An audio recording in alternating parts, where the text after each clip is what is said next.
Chapters 1 through 5 of Exodus, American Standard Version. Chapter 1. Now, these are the names of the sons of Israel, who came into Egypt.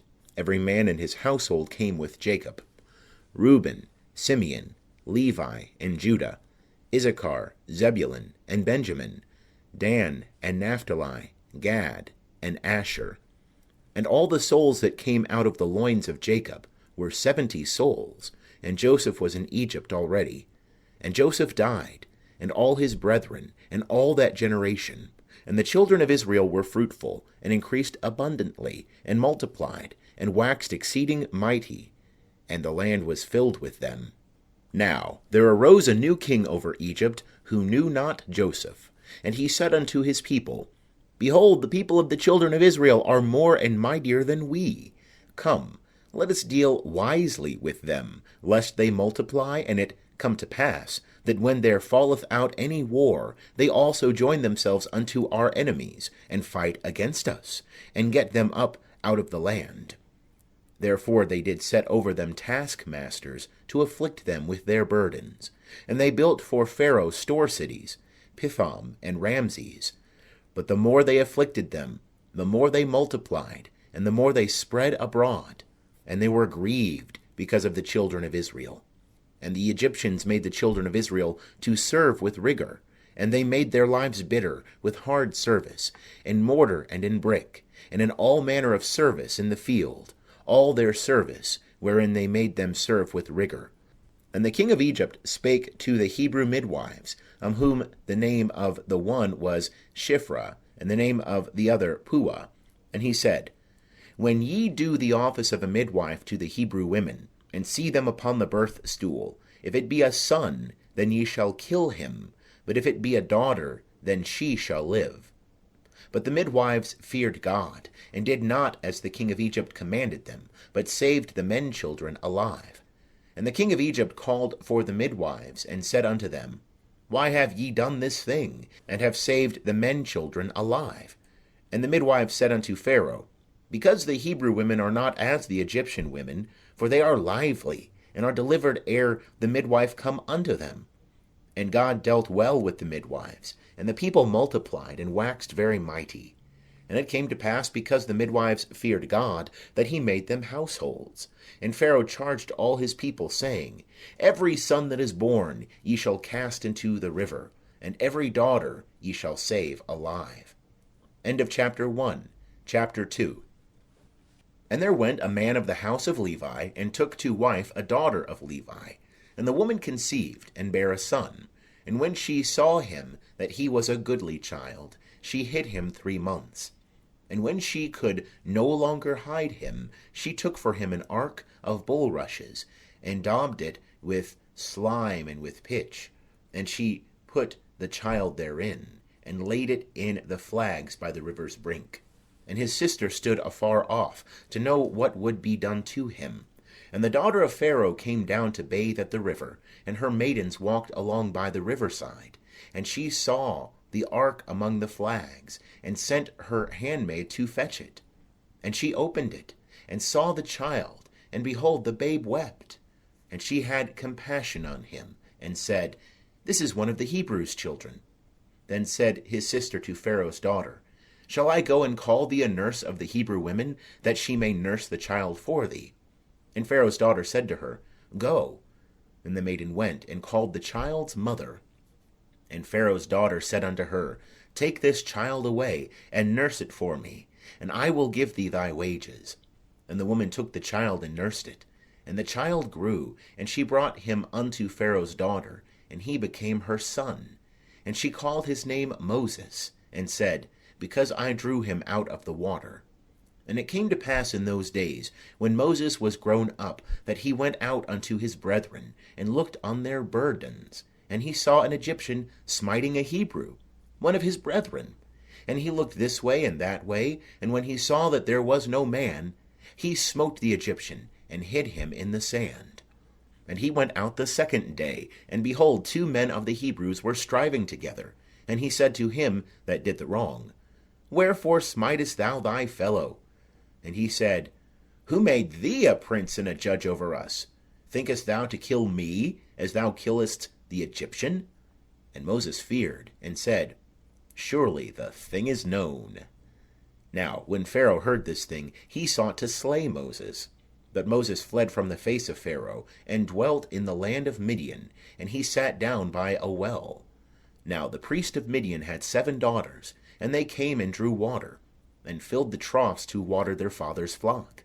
And the shepherds came and drove them away. But Moses stood up and helped them, and watered their flock. And when they came to Reuel their father, he said, How is it that ye are come so soon today? And they said, An Egyptian delivered us out of the hand of the shepherds, and moreover he drew water for us, and watered the flock. And he said unto his daughters, And where is he? Why is it that ye have left the man? Call him, that he may eat bread. And Moses was content to dwell with the man, and he gave Moses Zipporah his daughter. And she bare a son, and he called his name Gershom, for he said, I have been a sojourner in a foreign land.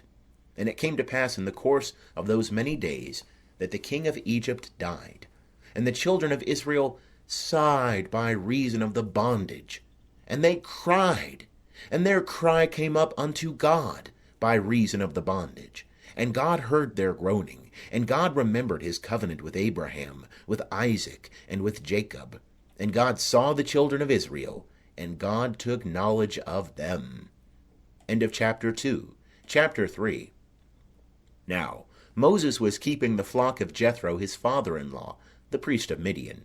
And he led the flock to the back of the wilderness, and came to the mountain of God, unto Horeb.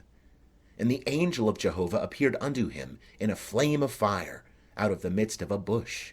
And he looked, and behold, the bush burned with fire, and the bush was not consumed. And Moses said, I will turn aside now, and see this great sight, why the bush is not burnt. And when Jehovah saw that he turned aside to see, God called unto him out of the midst of the bush, and said, Moses, Moses. And he said, Here am I. And he said, Draw not nigh hither, put off thy shoes from off thy feet, for the place whereon thou standest is holy ground. Moreover he said, I am the God of thy father, the God of Abraham, the God of Isaac, and the God of Jacob. And Moses hid his face, for he was afraid to look upon God. And Jehovah said, I have surely seen the affliction of my people that are in Egypt, and have heard their cry by reason of their taskmasters, for I know their sorrows.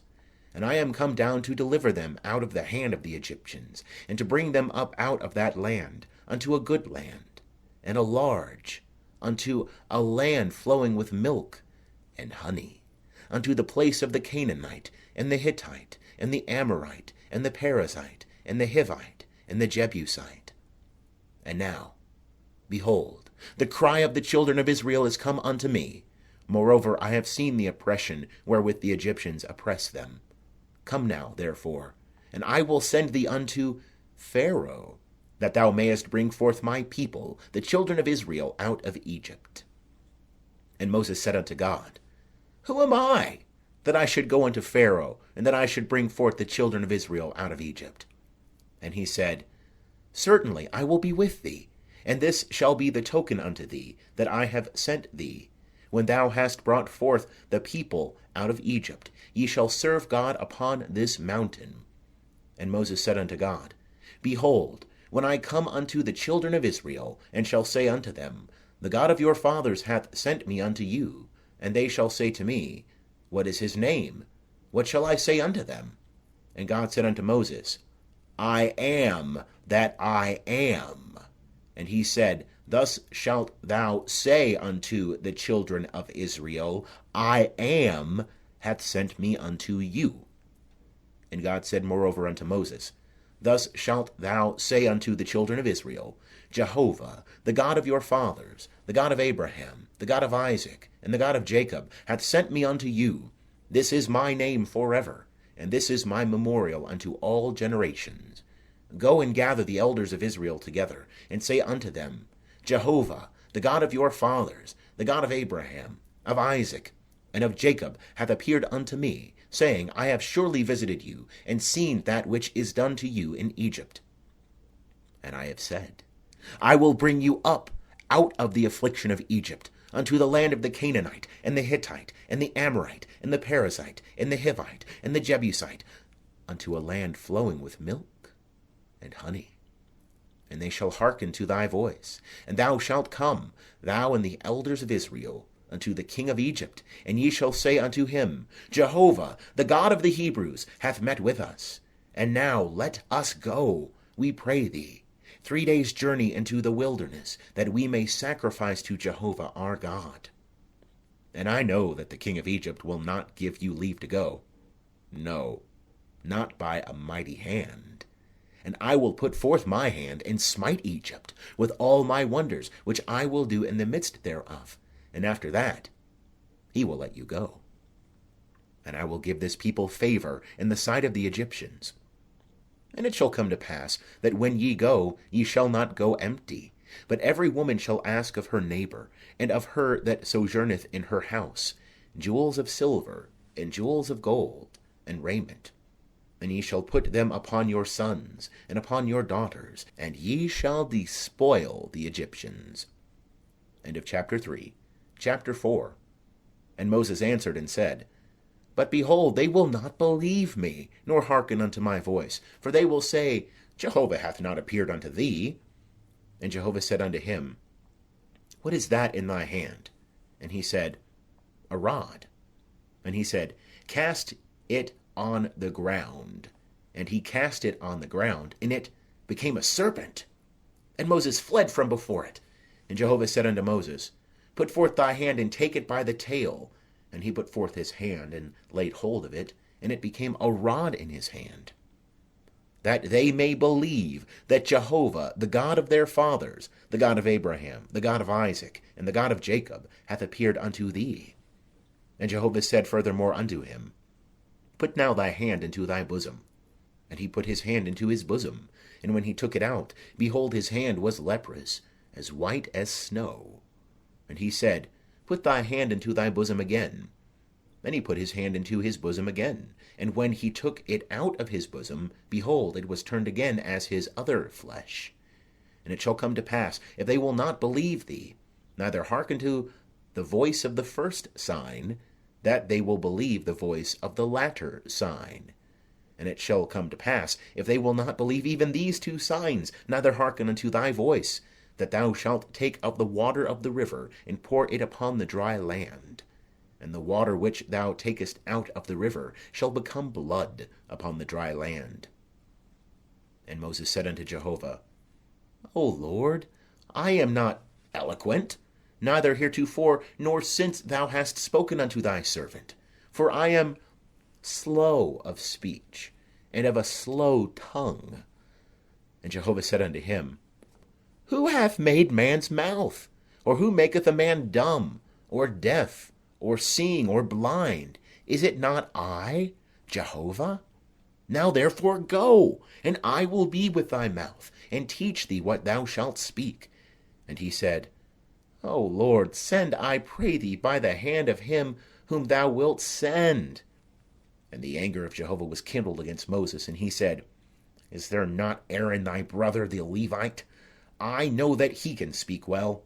And also, behold, he cometh forth to meet thee, and when he seeth thee, he will be glad in his heart. And thou shalt speak unto him, and put the words in his mouth. And I will be with thy mouth, and with his mouth, and will teach you what ye shall do. And he shall be thy spokesman unto the people. And it shall come to pass, that he shall be to thee a mouth, and thou shalt be to him as God. And thou shalt take in thy hand this rod, wherewith thou shalt do the signs. And Moses went and returned to Jethro his father-in-law, and said unto him, Let me go, I pray thee, and return unto my brethren that are in Egypt, and see whether they be yet alive. And Jethro said to Moses, Go in peace. And Jehovah said unto Moses in Midian, Go, return into Egypt, for all the men are dead that sought thy life. And Moses took his wife and his sons, and set them upon an ass, and he returned to the land of Egypt. And Moses took the rod of God in his hand. And Jehovah said unto Moses, When thou goest back into Egypt, see that thou do before Pharaoh all the wonders which I have put in thy hand. But I will harden his heart, and he will not let the people go. And thou shalt say unto Pharaoh, Thus saith Jehovah, Israel is my son, my firstborn. And I have said unto thee, Let my son go, that he may serve me. And thou hast refused to let him go. Behold, I will slay thy son, thy firstborn. And it came to pass on the way at the lodging place, that Jehovah met him, and sought to kill him. Then Zipporah took a flint, and cut off the foreskin of her son, and cast it at his feet. And she said, Surely a bridegroom of blood art thou to me. So he let him alone. Then she said, A bridegroom of blood art thou, because of the circumcision. And Jehovah said to Aaron, Go into the wilderness to meet Moses. And he went, and met him in the mountain of God, and kissed him. And Moses told Aaron all the words of Jehovah wherewith he had sent him, and all the signs wherewith he had charged him. And Moses and Aaron went and gathered together all the elders of the children of Israel. And Aaron spake all the words which Jehovah had spoken unto Moses, and did the signs in the sight of the people. And the people believed. And when they heard that Jehovah had visited the children of Israel, and that he had seen their affliction, then they bowed their heads and worshipped. End of chapter 4. Chapter 5. And afterward Moses and Aaron came, and said unto Pharaoh, Thus saith Jehovah, the God of Israel, Let my people go, that they may hold a feast unto me in the wilderness. And Pharaoh said, Who is Jehovah, that I should hearken unto his voice to let Israel go? I know not Jehovah, and moreover I will not let Israel go. And they said, The God of the Hebrews hath met with us. Let us go, we pray thee, 3 days' journey into the wilderness, and sacrifice unto Jehovah our God, lest he fall upon us with pestilence, or with the sword. And the king of Egypt said unto them, Wherefore do ye, Moses and Aaron, loose the people from their works? Get you unto your burdens. And Pharaoh said, Behold, the people of the land are now many, and ye make them rest from their burdens. And the same day Pharaoh commanded the taskmasters of the people and their officers, saying, Ye shall no more give the people straw to make brick, as heretofore. Let them go and gather straw for themselves. And the number of the bricks which they did make heretofore ye shall lay upon them. Ye shall not diminish aught thereof, for they are idle.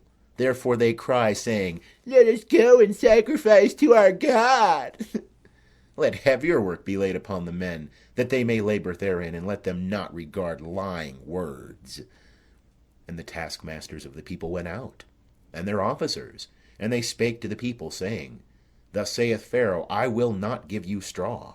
Go yourselves, get you straw where ye can find it, for naught of your work shall be diminished. So the people were scattered abroad throughout all the land of Egypt to gather stubble for straw.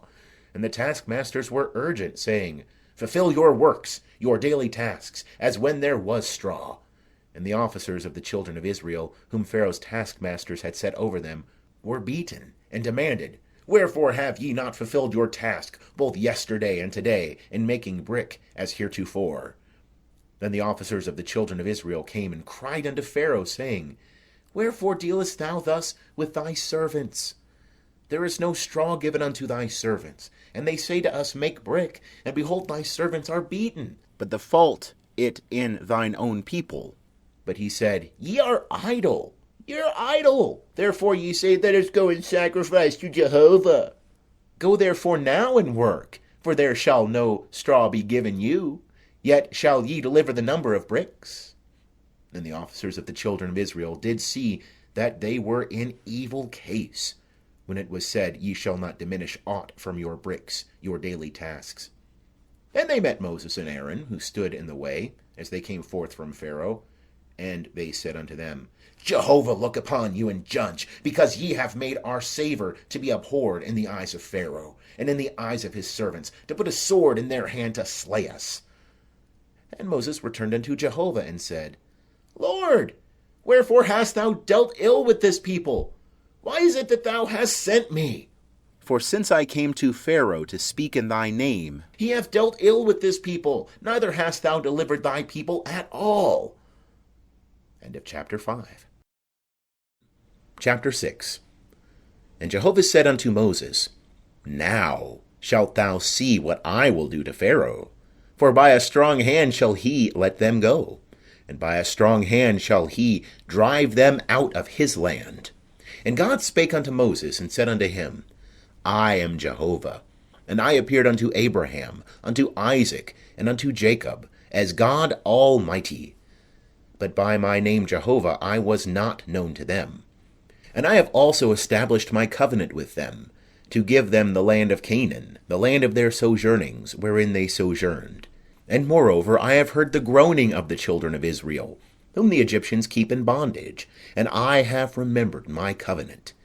Wherefore say unto the children of Israel, I am Jehovah, and I will bring you out from under the burdens of the Egyptians, and I will rid you of their bondage, and I will redeem you with an outstretched arm, and with great judgments. And I will take you to me for a people, and I will be to you a God, and ye shall know that I am Jehovah your God, who bringeth you out from under the burdens of the Egyptians. And I will bring you in unto the land which I swear to give to Abraham, to Isaac, and to Jacob. And I will give it you for a heritage. I am Jehovah. And Moses spake so unto the children of Israel. But they hearkened not unto Moses, for anguish of spirit, and for cruel bondage. And Jehovah spake unto Moses, saying, Go in, speak unto Pharaoh king of Egypt, that he let the children of Israel go out of his land. And Moses spake before Jehovah, saying, Behold, the children of Israel have not hearkened unto me. How then shall Pharaoh hear me, who am of uncircumcised lips? And Jehovah spake unto Moses and unto Aaron, and gave them a charge unto the children of Israel, and unto Pharaoh king of Egypt, to bring the children of Israel out of the land of Egypt. These are the heads of their fathers' houses. The sons of Reuben, the firstborn of Israel, Hanoch, and Palu, Hezron, and Carmi. These are the families of Reuben.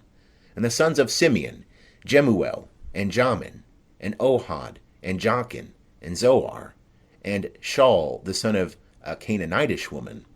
These are the families of Simeon. And these are the names of the sons of Levi, according to their generations, Gershon, and Kohath, and Merari. And the years of the life of Levi were 137 years. The sons of Gershon, Libni, and Shimi, according to their families. And the sons of Kohath, Amram, and Izhar, and Hebron, and Uzziel. And the years of the life of Kohath were 133 years. And the sons of Merari, Mali, and Mushi. These are the families of the Levites according to their generations. And Amram took him Jochebed, his father's sister, to wife, and she bare him Aaron and Moses. And the years of the life of Amram were 137 years. And the sons of Izhar, Korah, and Nepheg, and Zichri. And the sons of Uzziel, Mishael, and Elzaphan, and Sithri. And Aaron took him Elisheba, the daughter of Aminadab, the sister of Nashon, to wife. And she bare him Nadab and Abihu, Eleazar, and Ithamar. And the sons of Korah, Asir, and Elkanah, and Abiasaph. These are the families of the Korahites. And Eleazar, Aaron's son, took him one of the daughters of Putiel to wife, and she bare him Phinehas. These are the heads of the fathers' houses of the Levites, according to their families. These are that Aaron and Moses, to whom Jehovah said, Bring out the children of Israel from the land of Egypt, according to their hosts. These are they that spake to Pharaoh king of Egypt, to bring out the children of Israel from Egypt. These are that Moses and Aaron. And it came to pass, on the day when Jehovah spake unto Moses in the land of Egypt, that Jehovah spake unto Moses, saying, I am Jehovah. Speak thou unto Pharaoh king of Egypt all that I speak unto thee. And Moses said before Jehovah, Behold, I am of uncircumcised lips, and how shall Pharaoh hearken unto me? End of chapter 6. Chapter 7. And Jehovah said unto Moses, See, I have made thee as God to Pharaoh, and Aaron thy brother shall be thy prophet. Thou shalt speak all that I command thee, and Aaron thy brother shall speak unto Pharaoh, that he let the children of Israel go out of his land. And I will harden Pharaoh's heart, and multiply my signs and my wonders in the land of Egypt. But Pharaoh will not hearken unto you. And I will lay my hand upon Egypt, and bring forth my hosts, my people, the children of Israel, out of the land of Egypt by great judgments. And the Egyptians shall know that I am Jehovah, when I stretch forth my hand upon Egypt, and bring out the children of Israel from among them. And Moses and Aaron did so, as Jehovah commanded them, so did they. And Moses was 80 years old, and Aaron 83 years old, when they spake unto Pharaoh. And Jehovah spake unto Moses and unto Aaron, saying, When Pharaoh shall speak unto you, saying, Show a wonder for you, then thou shalt say unto Aaron, Take thy rod, and cast it down before Pharaoh, that it become a serpent. And Moses and Aaron went in unto Pharaoh, and they did so, as Jehovah had commanded. And Aaron cast down his rod before Pharaoh, and before his servants, and it became a serpent. Then Pharaoh also called for the wise men and the sorcerers, and they also, the magicians of Egypt, did in like manner with their enchantments. For they cast down every man his rod, and they became serpents. But Aaron's rod swallowed up their rods. And Pharaoh's heart was hardened, and he hearkened not unto them, as Jehovah had spoken. And Jehovah said unto Moses, Pharaoh's heart is stubborn, he refuseth to let the people go. Get thee unto Pharaoh in the morning. Lo, he goeth out unto the water, and thou shalt stand by the river's brink to meet him. And the rod which was turned to a serpent shalt thou take in thy hand. And thou shalt say unto him, Jehovah, the God of the Hebrews, hath sent me unto thee, saying, Let my people go, that they may serve me in the wilderness. And behold, hitherto thou hast not hearkened. Thus saith Jehovah, In this thou shalt know that I am Jehovah.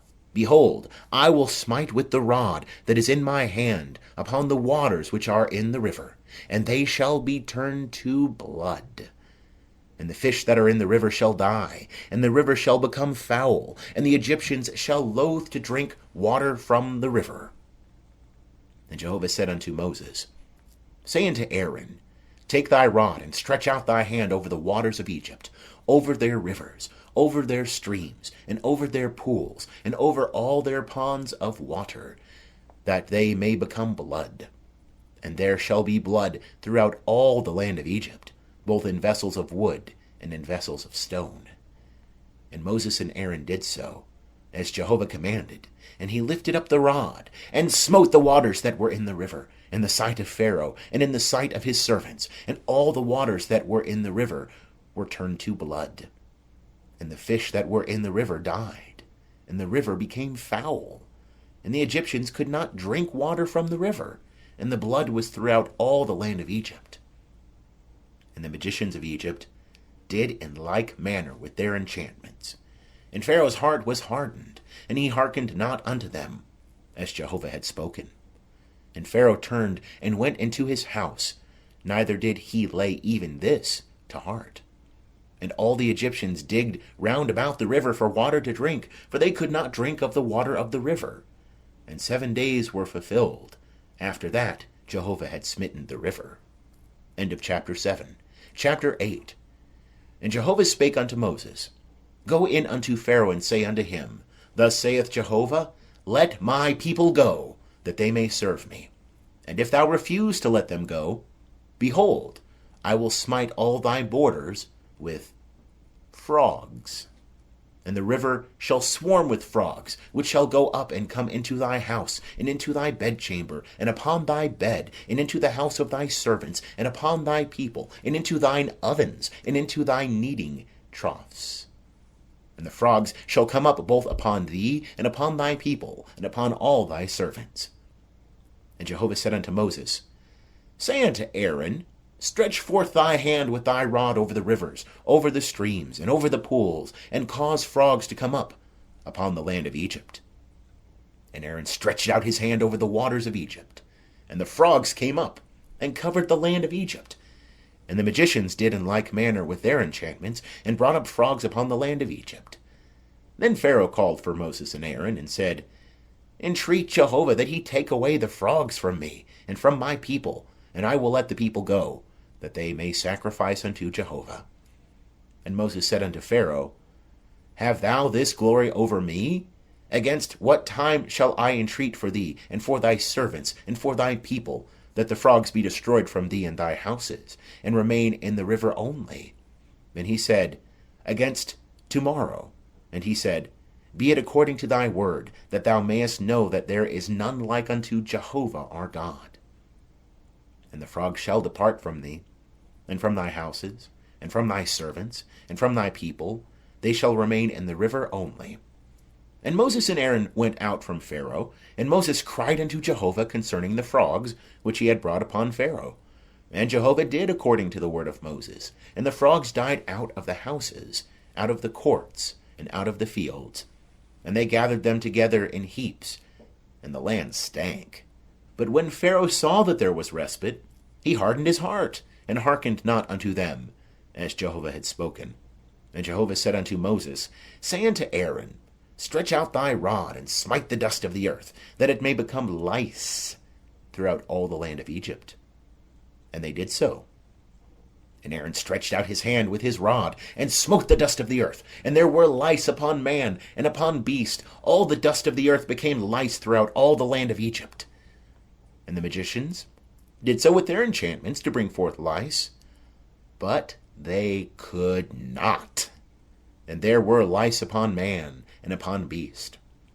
Then the magician said unto Pharaoh, This is the finger of God. And Pharaoh's heart was hardened, and he hearkened not unto them, as Jehovah had spoken. And Jehovah said unto Moses, Rise up early in the morning, and stand before Pharaoh.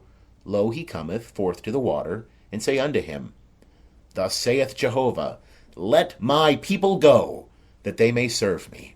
Else, if thou wilt not let my people go, behold, I will send swarms of flies upon thee, and upon thy servants, and upon thy people, and into thy houses, and the houses of the Egyptians shall be full of swarms of flies, and also the ground whereon they are. And I will set apart in that day the land of Goshen, in which my people dwell, that no swarms of flies shall be there, to the end thou mayest know that I am Jehovah in the midst of the earth. And I will put a division between my people and thy people. By tomorrow shall this sign be. And Jehovah did so. And there came grievous swarms of flies into the house of Pharaoh, and into his servants' houses, and in all the land of Egypt. The land was corrupted by reason of the swarms of flies. And Pharaoh called for Moses and for Aaron, and said, Go ye, sacrifice to your God in the land. And Moses said, It is not meet so to do, for we shall sacrifice the abomination of the Egyptians to Jehovah our God. Lo, shall we sacrifice the abomination of the Egyptians before their eyes, and will they not stone us? We will go 3 days' journey into the wilderness, and sacrifice to Jehovah our God, as he shall command us.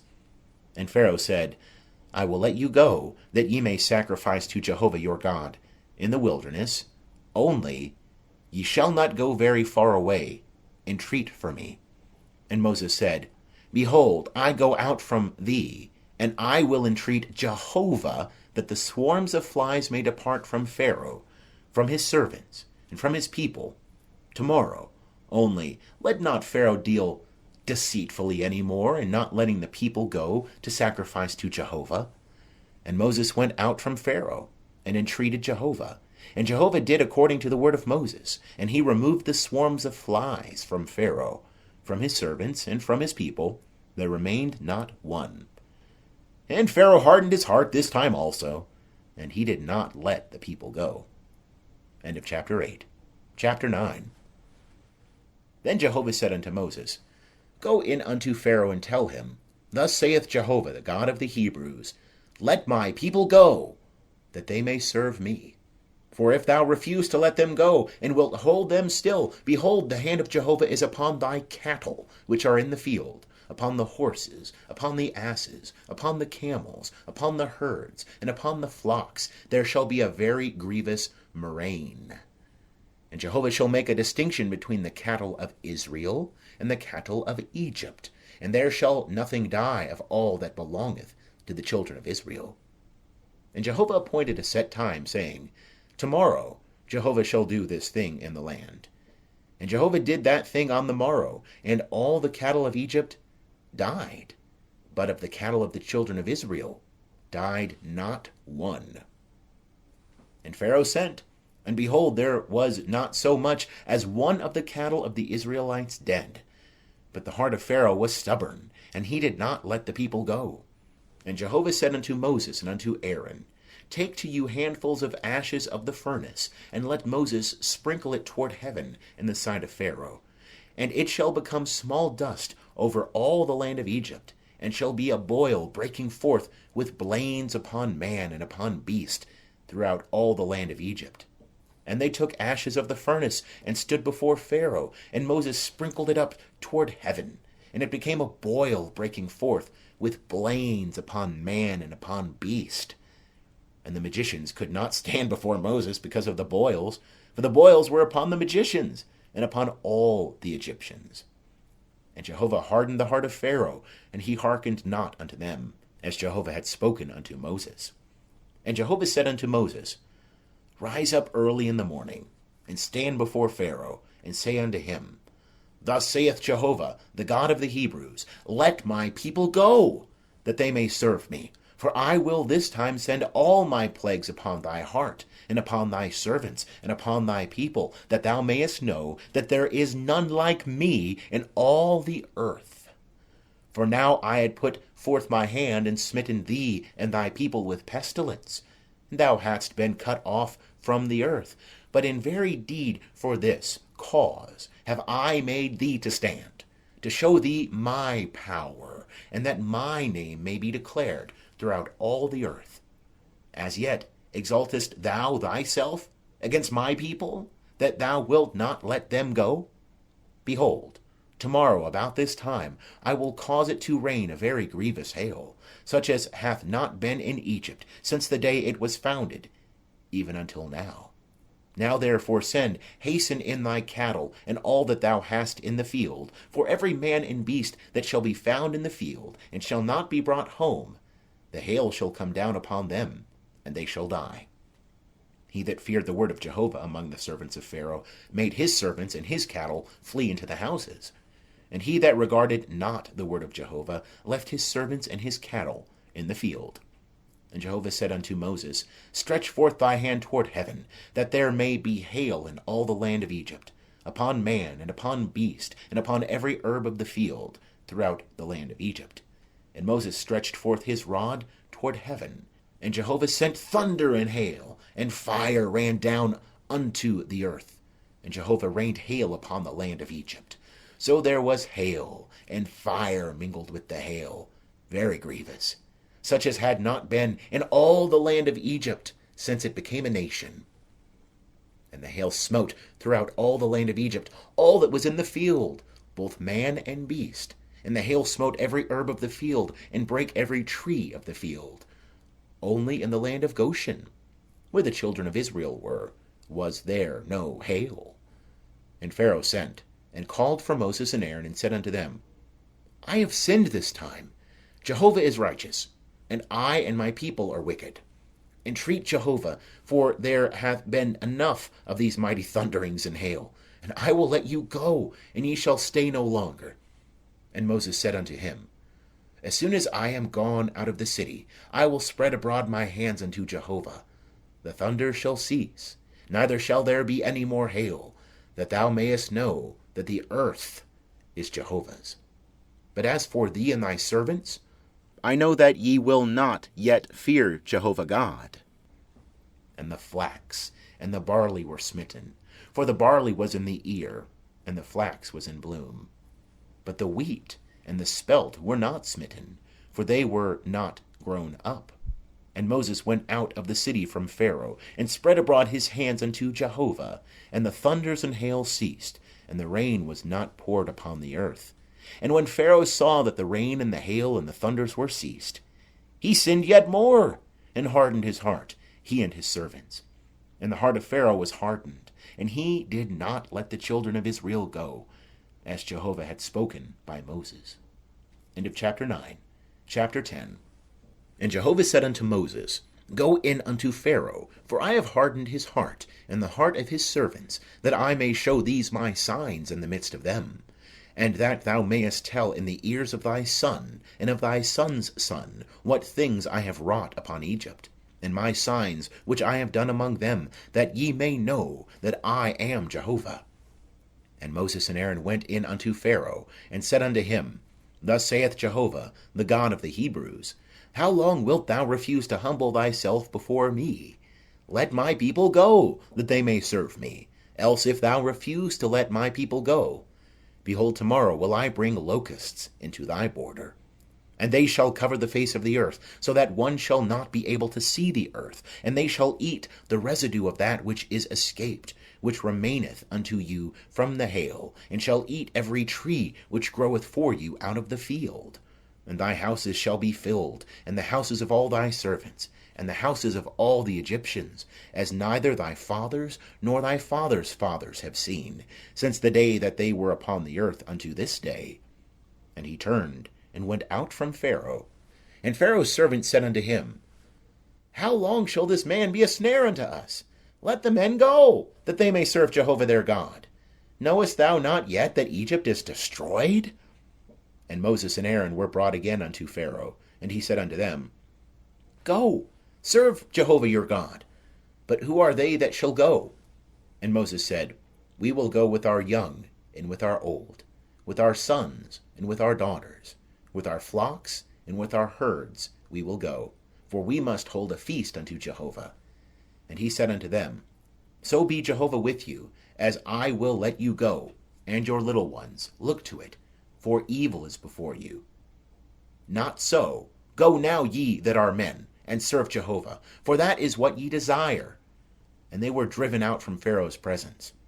And Jehovah said unto Moses, Stretch out thy hand over the land of Egypt, for the locusts, that they may come up upon the land of Egypt, and eat every herb of the land, even all that the hail hath left. And Moses stretched forth his rod over the land of Egypt, and Jehovah brought an east wind upon the land all that day, and all the night, and when it was morning, the east wind brought the locusts. And the locusts went up over all the land of Egypt, and rested in all the borders of Egypt. Very grievous were they. Before them there were no such locusts as they, neither after them shall be such. For they covered the face of the whole earth, so that the land was darkened. And they did eat every herb of the land, and all the fruit of the trees which the hail had left. And there remained not any green thing, either tree or herb of the field, through all the land of Egypt. Then Pharaoh called for Moses and Aaron in haste, and he said, I have sinned against Jehovah your God, and against you. Now therefore forgive, I pray thee, my sin only this once, and entreat Jehovah your God, that he may take away from me this death only. And he went out from Pharaoh, and entreated Jehovah. And Jehovah turned an exceeding strong west wind, which took up the locusts, and drove them into the Red Sea. There remained not one locust in all the border of Egypt. But Jehovah hardened Pharaoh's heart, and he did not let the children of Israel go. And Jehovah said unto Moses, Stretch out thy hand toward heaven, that there may be darkness over the land of Egypt, even darkness which may be felt. And Moses stretched forth his hand toward heaven, and there was a thick darkness in all the land of Egypt 3 days. They saw not one another, neither rose any one from his place for 3 days. But all the children of Israel had light in their dwellings. And Pharaoh called unto Moses, and said, Go ye, serve Jehovah. Only let your flocks and your herds be stayed. Let your little ones also go with you. And Moses said, Thou must also give into our hand sacrifices and burnt offerings, that we may sacrifice unto Jehovah our God. Our cattle also shall go with us. There shall not a hoof be left behind. For therefore must we take to serve Jehovah our God. And we know not with what we must serve Jehovah until we come thither. But Jehovah hardened Pharaoh's heart, and he would not let them go. And Pharaoh said unto him, Get thee from me, take heed to thyself, see my face no more, for in the day thou seest my face, thou shalt die. And Moses said, Thou hast spoken well, I will see thy face again no more. End of chapter 10. Chapter 11. And Jehovah said unto Moses, Yet one plague more will I bring upon Pharaoh and upon Egypt. Afterwards he will let you go hence. When he shall let you go, he shall surely thrust you out hence altogether. Speak now in the ears of the people, and let them ask every man of his neighbor, and every woman of her neighbor, jewels of silver, and jewels of gold. And Jehovah gave the people favor in the sight of the Egyptians. Moreover, the man Moses was very great in the land of Egypt, in the sight of Pharaoh's servants, and in the sight of the people.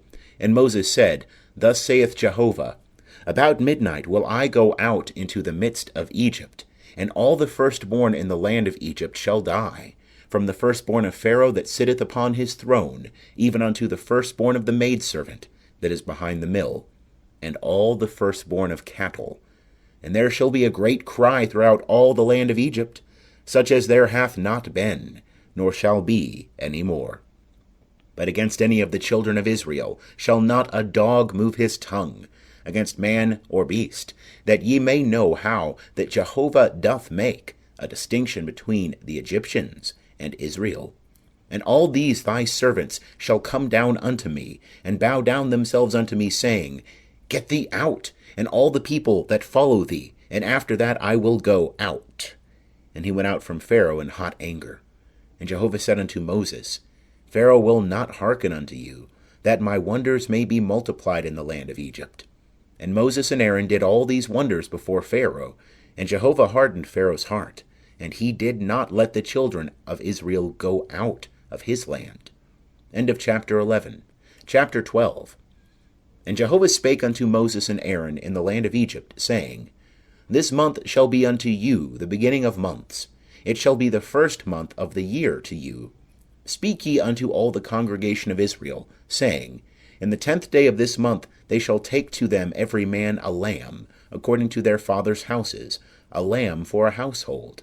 And if the household be too little for a lamb, then shall he and his neighbor next unto his house take one according to the number of the souls. According to every man's eating, ye shall make your count for the lamb. Your lamb shall be without blemish, a male a year old. Ye shall take it from the sheep or from the goats, and ye shall keep it until the 14th day of the same month, and the whole assembly of the congregation of Israel shall kill it at even.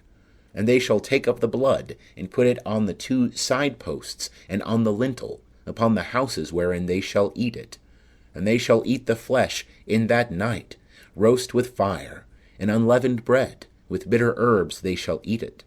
Eat not of it raw, nor boiled at all with water, but roast with fire, its head with its legs, and with the inwards thereof. And ye shall let nothing of it remain until the morning. But that which remaineth of it until the morning ye shall burn with fire. And thus shall ye eat it, with your loins girded, your shoes on your feet, and your staff in your hand. And ye shall eat it in haste. It is Jehovah's Passover. For I will go through the land of Egypt in that night, and will smite all the firstborn in the land of Egypt, both man and beast, and against all the gods of Egypt I will execute judgments. I am Jehovah. And the blood shall be to you for a token upon the houses where ye are. And when I see the blood, I will pass over you. And there shall no plague be upon you to destroy you when I smite the land of Egypt. And this day shall be unto you for a memorial, and ye shall keep it a feast to Jehovah. Throughout your generations ye shall keep it a feast by an ordinance for ever. 7 days shall ye eat unleavened bread. Even the first day ye shall put away leaven out of your houses. For whosoever eateth leavened bread from the first day until the 7th day, that soul shall be cut off from Israel. And in the first day there shall be to you a holy convocation, and in the 7th day a holy convocation. No manner of work shall be done in them, save that which every man must eat. that only may be done by you. And ye shall observe the feast of unleavened bread. For in this selfsame day have I brought your hosts out of the land of Egypt. Therefore shall ye observe this day throughout your generations by an ordinance for ever. In the first month, on the 14th day of the month at even, ye shall eat unleavened bread, until the 21st day of the month at even. 7 days shall there be no leaven found in your houses. For whosoever eateth that which is leavened, that soul shall be cut off from the congregation of Israel, whether he be a sojourner, or one that is born in the land. Ye shall eat nothing leavened, in all your habitations shall ye eat unleavened bread. Then Moses called for all the elders of Israel, and said unto them, Draw out, and take you lambs according to your families, and kill the Passover. And ye shall take a bunch of hyssop, and dip it in the blood that is in the basin, and strike the lintel and the 2 side posts with the blood that is in the basin. And none of you shall go out of the door of his house until the morning.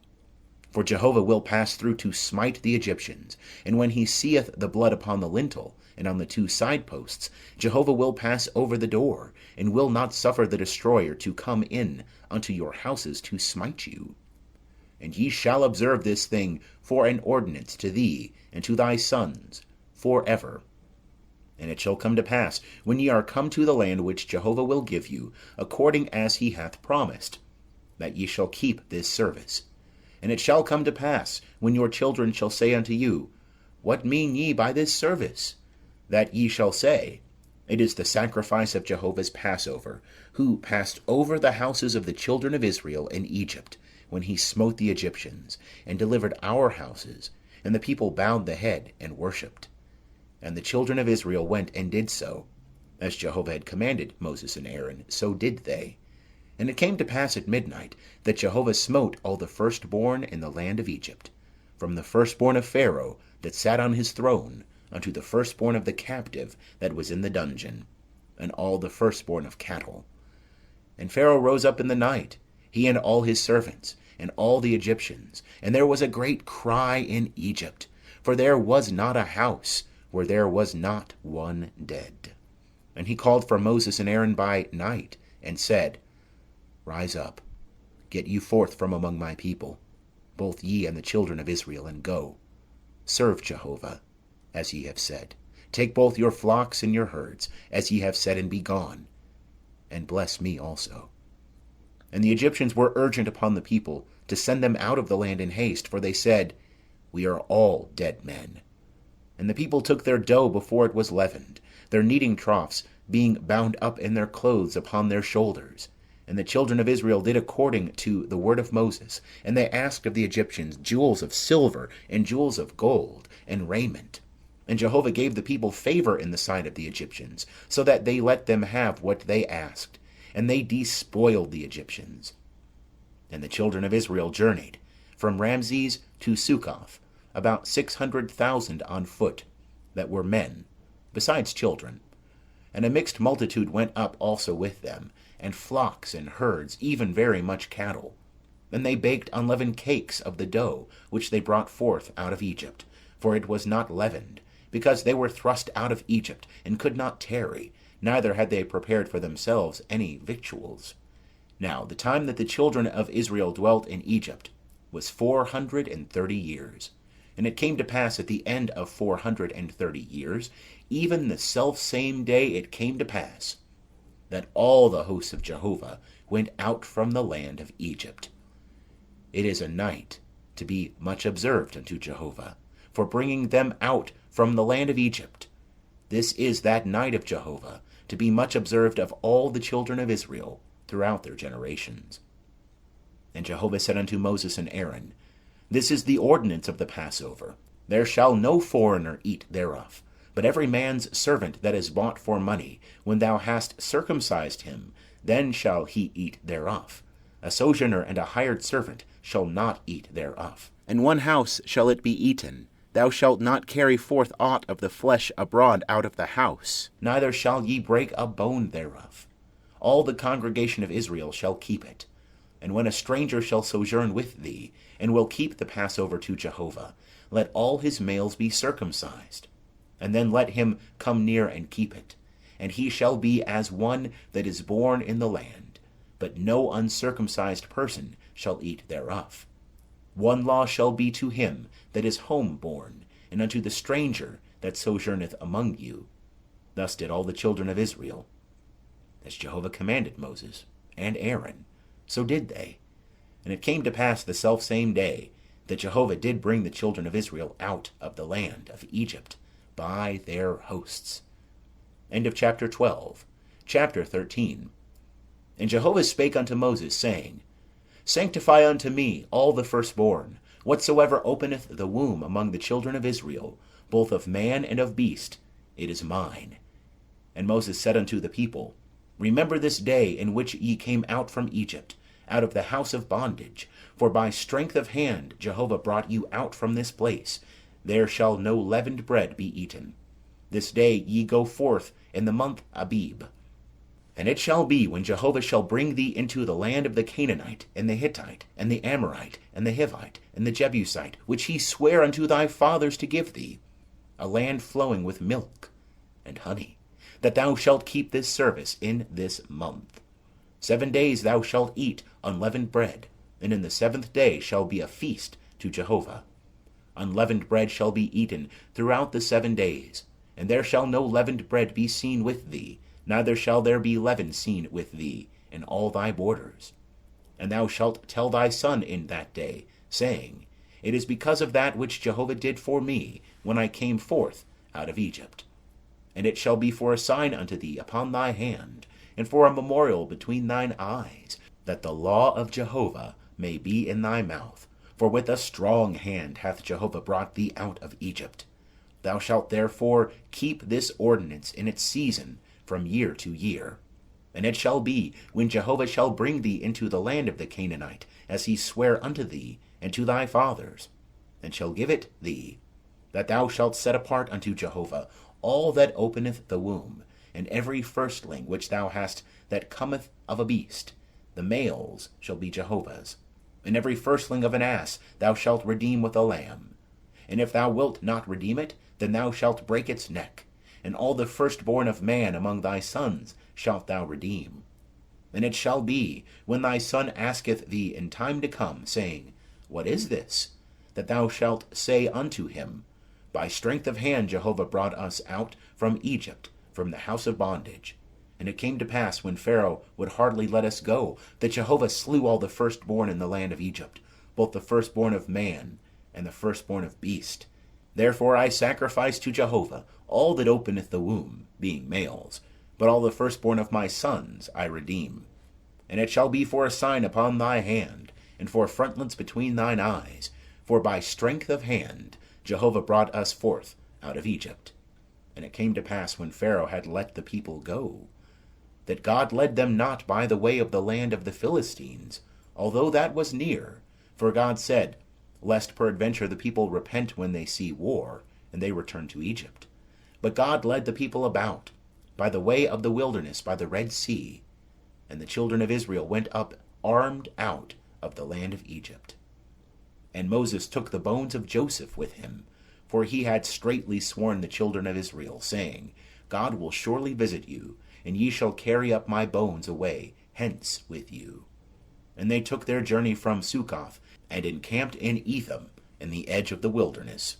And Jehovah went before them by day in a pillar of cloud, to lead them the way, and by night in a pillar of fire, to give them light, that they might go by day and by night. The pillar of cloud by day, and the pillar of fire by night, departed not from before the people. End of chapter 13. Chapter 14. And Jehovah spake unto Moses, saying, Speak unto the children of Israel, that they turn back and encamp before Pihahiroth, between Migdol and the sea, before Baal-zephon. Over against it shall ye encamp by the sea. And Pharaoh will say of the children of Israel, They are entangled in the land, the wilderness hath shut them in. And I will harden Pharaoh's heart, and he shall follow after them. And I will get me honor upon Pharaoh, and upon all his host. And the Egyptians shall know that I am Jehovah. And they did so. And it was told the king of Egypt that the people were fled. And the heart of Pharaoh and of his servants was changed towards the people. And they said, What is this we have done, that we have let Israel go from serving us? And he made ready his chariot, and took his people with him. And he took 600 chosen chariots, and all the chariots of Egypt, and captains over all of them. And Jehovah hardened the heart of Pharaoh, king of Egypt, and he pursued after the children of Israel. For the children of Israel went out with a high hand. And the Egyptians pursued after them, all the horses and chariots of Pharaoh, and his horsemen, and his army, and overtook them encamping by the sea, beside Pihahiroth, before Baal-zephon. And when Pharaoh drew nigh, the children of Israel lifted up their eyes, and behold, the Egyptians were marching after them. And they were sore afraid. And the children of Israel cried out unto Jehovah, and they said unto Moses, Because there were no graves in Egypt, hast thou taken us away to die in the wilderness? Wherefore hast thou dealt thus with us, to bring us forth out of Egypt? Is not this the word that we spake unto thee in Egypt, saying, Let us alone, that we may serve the Egyptians? For it were better for us to serve the Egyptians, than that we should die in the wilderness. And Moses said unto the people, Fear ye not, stand still, and see the salvation of Jehovah, which he will work for you today. For the Egyptians whom ye have seen today, ye shall see them again no more for ever. Jehovah will fight for you, and ye shall hold your peace. And Jehovah said unto Moses, Wherefore criest thou unto me? Speak unto the children of Israel, that they go forward. And lift thou up thy rod, and stretch out thy hand over the sea, and divide it. And the children of Israel shall go into the midst of the sea on dry ground. And I, behold, I will harden the hearts of the Egyptians, and they shall go in after them. And I will get me honor upon Pharaoh, and upon all his host, upon his chariots, and upon his horsemen. And the Egyptians shall know that I am Jehovah, when I have gotten me honor upon Pharaoh, upon his chariots, and upon his horsemen.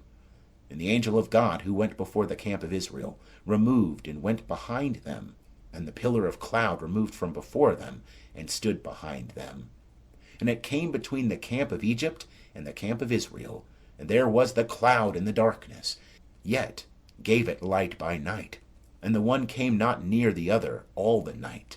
And Moses stretched out his hand over the sea, and Jehovah caused the sea to go back by a strong east wind all the night, and made the sea dry land, and the waters were divided. And the children of Israel went into the midst of the sea upon the dry ground, and the waters were a wall unto them on their right hand and on their left. And the Egyptians pursued, and went in after them into the midst of the sea, all Pharaoh's horses, his chariots, and his horsemen. And it came to pass in the morning watch that Jehovah looked forth upon the host of the Egyptians through the pillar of fire and of cloud, and discomfited the host of the Egyptians. And he took off their chariot wheels, and they drove them heavily, so that the Egyptians said, Let us flee from the face of Israel, for Jehovah fighteth for them against the Egyptians. And Jehovah said unto Moses, Stretch out thy hand over the sea, that the waters may come again upon the Egyptians, upon their chariots, and upon their horsemen. And Moses stretched forth his hand over the sea, and the sea returned to its strength when the morning appeared. And the Egyptians fled against it, and Jehovah overthrew the Egyptians in the midst of the sea. And the waters returned, and covered the chariots, and the horsemen, even all the host of Pharaoh that went in after them into the sea. There remained not so much as one of them. But the children of Israel walked upon dry land in the midst of the sea, and the waters were a wall unto them on their right hand and on their left. Thus Jehovah saved Israel that day out of the hand of the Egyptians, and Israel saw the Egyptians dead upon the seashore. And Israel saw the great work which Jehovah did upon the Egyptians, and the people feared Jehovah, and they believed in Jehovah and in his servant Moses. End of chapter 14. Chapter 15. Then sang Moses and the children of Israel this song unto Jehovah, and spake, saying, I will sing unto Jehovah, for he hath triumphed gloriously.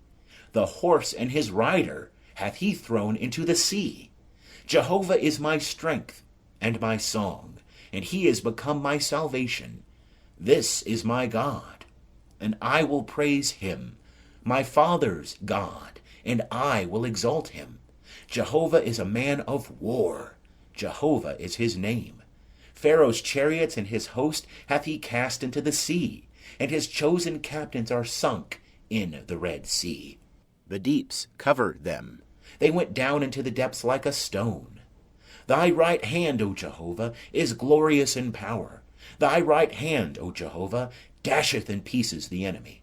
And in the greatness of thine excellency thou overthrowest them that rise up against thee.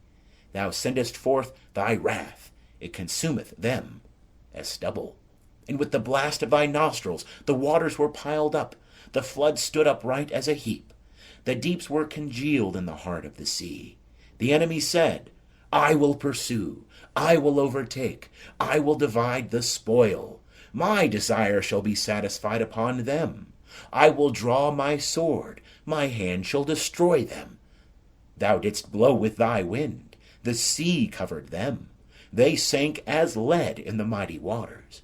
Who is like unto thee, O Jehovah, among the gods?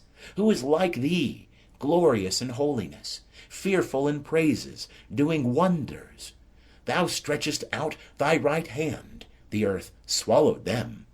Thou in thy loving kindness hast led the people that thou hast redeemed. Thou hast guided them in thy strength to thy holy habitation. The peoples have heard, they tremble. Pangs have taken hold on the inhabitants of Philistia. Then were the chiefs of Edom dismayed. The mighty men of Moab, trembling, taketh hold upon them. All the inhabitants of Canaan are melted away. Terror and dread falleth upon them. By the greatness of thine arm they are as still as a stone. Till thy people pass over, O Jehovah, till the people pass over that thou hast purchased. Thou wilt bring them in, and plant them in the mountain of thine inheritance. The place, O Jehovah, which thou hast made for thee to dwell in. The sanctuary, O Lord, which thy hands have established. Jehovah shall reign for ever and ever. For the horses of Pharaoh went in with his chariots and with his horsemen into the sea. And Jehovah brought back the waters of the sea upon them. But the children of Israel walked on dry land in the midst of the sea. And Miriam the prophetess, the sister of Aaron, took a timbrel in her hand, and all the women went out after her, with timbrels and with dances. And Miriam answered them, Sing ye to Jehovah, for he hath triumphed gloriously. The horse and his rider hath he thrown into the sea. And Moses led Israel onward from the Red Sea, and they went out into the wilderness of Shur. And they went 3 days in the wilderness, and found no water. And when they came to Marah, They could not drink of the waters of Marah. for they were bitter. Therefore the name of it was called Marah. And the people murmured against Moses, saying, What shall we drink? And he cried unto Jehovah, and Jehovah showed him a tree. And he cast it into the waters, and the waters were made sweet. There he made for them a statute and an ordinance, and there he proved them. And he said, If thou wilt diligently hearken to the voice of Jehovah thy God, and wilt do that which is right in his eyes, and wilt give ear to his commandments, and keep all his statutes, I will put none of the diseases upon thee which I have put upon the Egyptians, for I am Jehovah that healeth thee. And they came to Elim, where were 12 springs of water, and 60 palm trees, and they encamped there by the waters. End of chapter 15. Chapter 16. And they took their journey from Elim, and all the congregation of the children of Israel came unto the wilderness of Sin, which is between Elim and Sinai, on the 15th day of the 2nd month after their departing out of the land of Egypt. And the whole congregation of the children of Israel murmured against Moses and against Aaron in the wilderness. And the children of Israel said unto them, Would that we had died by the hand of Jehovah in the land of Egypt, when we sat by the flesh pots, when we did eat bread to the full. For ye have brought us forth into this wilderness to kill this whole assembly with hunger. Then said Jehovah unto Moses, Behold, I will rain bread from heaven for you, and the people shall go out and gather a day's portion every day, that I may prove them whether they will walk in my law or not. And it shall come to pass on the 6th day that they shall prepare that which they bring in, and it shall be twice as much as they gather daily. And Moses and Aaron said unto all the children of Israel, At even then ye shall know that Jehovah hath brought you out from the land of Egypt. And in the morning then ye shall see the glory of Jehovah, for that he heareth your murmurings against Jehovah. And what are we that ye murmur against us? And Moses said, This shall be when Jehovah shall give you in the morning flesh to eat, and in the morning bread to the full, for that Jehovah heareth your murmurings which ye murmur against him. And what are we? Your murmurings are not against us, but against Jehovah. And Moses said unto Aaron, Say unto all the congregation of the children of Israel, Come near before Jehovah, for he hath heard your murmurings. And it came to pass, as Aaron spake unto the whole congregation of the children of Israel, that they looked toward the wilderness, and, behold, the glory of Jehovah appeared in the cloud. And Jehovah spake unto Moses, saying, I have heard the murmurings of the children of Israel. Speak unto them, saying, At even ye shall eat flesh, and in the morning ye shall be filled with bread, and ye shall know that I am Jehovah your God. And it came to pass at even, that the quails came up and covered the camp, and in the morning the dew lay round about the camp. And when the dew that lay was gone, behold, upon the face of the wilderness a small round thing, small as the hoarfrost on the ground. And when the children of Israel saw it, they said one to another, What is it? For they knew not what it was. And Moses said unto them, It is the bread which Jehovah hath given you to eat. This is the thing which Jehovah hath commanded.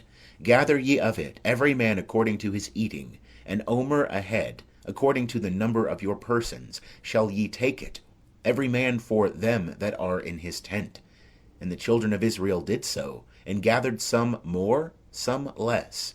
And when they measured it with an omer, he that gathered much had nothing over, and he that gathered little had no lack. They gathered every man according to his eating. And Moses said unto them, Let no man leave of it till the morning. Notwithstanding they hearkened not unto Moses, but some of them left of it until the morning, and it bred worms, and became foul. And Moses was wroth with them. And they gathered it morning by morning, every man according to his eating. And when the sun waxed hot, it melted. And it came to pass that on the 6th day they gathered twice as much bread, 2 omers for each one. And all the rulers of the congregation came and told Moses. And he said unto them, This is that which Jehovah hath spoken. Tomorrow is a solemn rest, a holy Sabbath unto Jehovah. Bake that which ye will bake, and boil that which ye will boil, and all that remaineth over lay up for you to be kept until the morning. And they laid it up till the morning, as Moses bade, and it did not become foul, neither was there any worm therein. And Moses said, Eat that today, for today is a Sabbath unto Jehovah. Today ye shall not find it in the field. 6 days ye shall gather it, but on the 7th day is the Sabbath, in it there shall be none. And it came to pass on the 7th day, that there went out some of the people to gather, and they found none. And Jehovah said unto Moses, How long refuse ye to keep my commandments and my laws? See, for that Jehovah hath given you the Sabbath, therefore he giveth you on the 6th day the bread of 2 days. Abide ye every man in his place. Let no man go out of his place on the 7th day. So the people rested on the 7th day. And the house of Israel called the name thereof manna. And it was like coriander seed, white, and the taste of it was like wafers made with honey. And Moses said, This is the thing which Jehovah hath commanded. Let an omerful of it be kept throughout your generations, that they may see the bread wherewith I fed you in the wilderness, when I brought you forth from the land of Egypt. And Moses said unto Aaron, Take a pot, and put an omerful of manna therein, and lay it up before Jehovah, to be kept throughout your generations. As Jehovah commanded Moses, so Aaron laid it up before the testimony to be kept. And the children of Israel did eat the manna 40 years, until they came to a land inhabited. They did eat the manna, until they came unto the borders of the land of Canaan. Now an omer is the 10th part of an ephah. End of chapter 16. Chapter 17. And all the congregation of the children of Israel journeyed from the wilderness of Sin by their journeys, according to the commandment of Jehovah, and encamped in Rephidim. And there was no water for the people to drink. Wherefore the people strove with Moses, and said, Give us water, that we may drink. And Moses said unto them, Why strive ye with me? Wherefore do ye tempt Jehovah? And the people thirsted there for water. And the people murmured against Moses, and said, Wherefore hast thou brought us up out of Egypt, to kill us, and our children, and our cattle with thirst? And Moses cried unto Jehovah, saying, What shall I do unto this people? They are almost ready to stone me.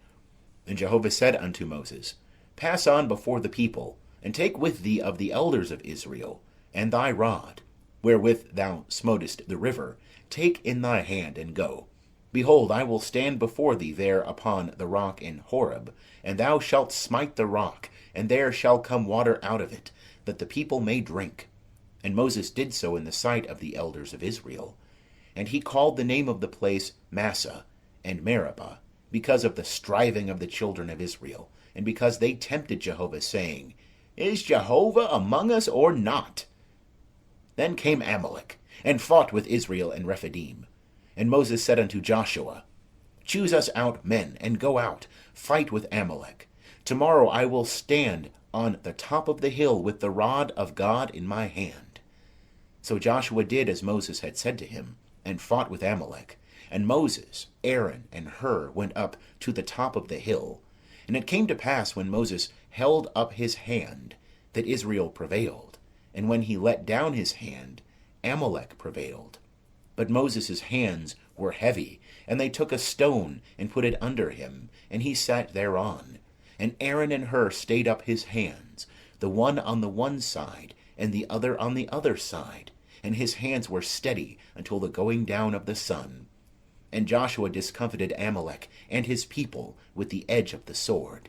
And Jehovah said unto Moses, Write this for a memorial in a book, and rehearse it in the ears of Joshua, that I will utterly blot out the remembrance of Amalek from under heaven. And Moses built an altar, and called the name of it Jehovah Nissi. And he said, Jehovah hath sworn, Jehovah will have war with Amalek from generation to generation. End of chapter 17. Chapter 18. Now Jethro, the priest of Midian, Moses' father-in-law, heard of all that God had done for Moses, and for Israel his people, how that Jehovah had brought Israel out of Egypt.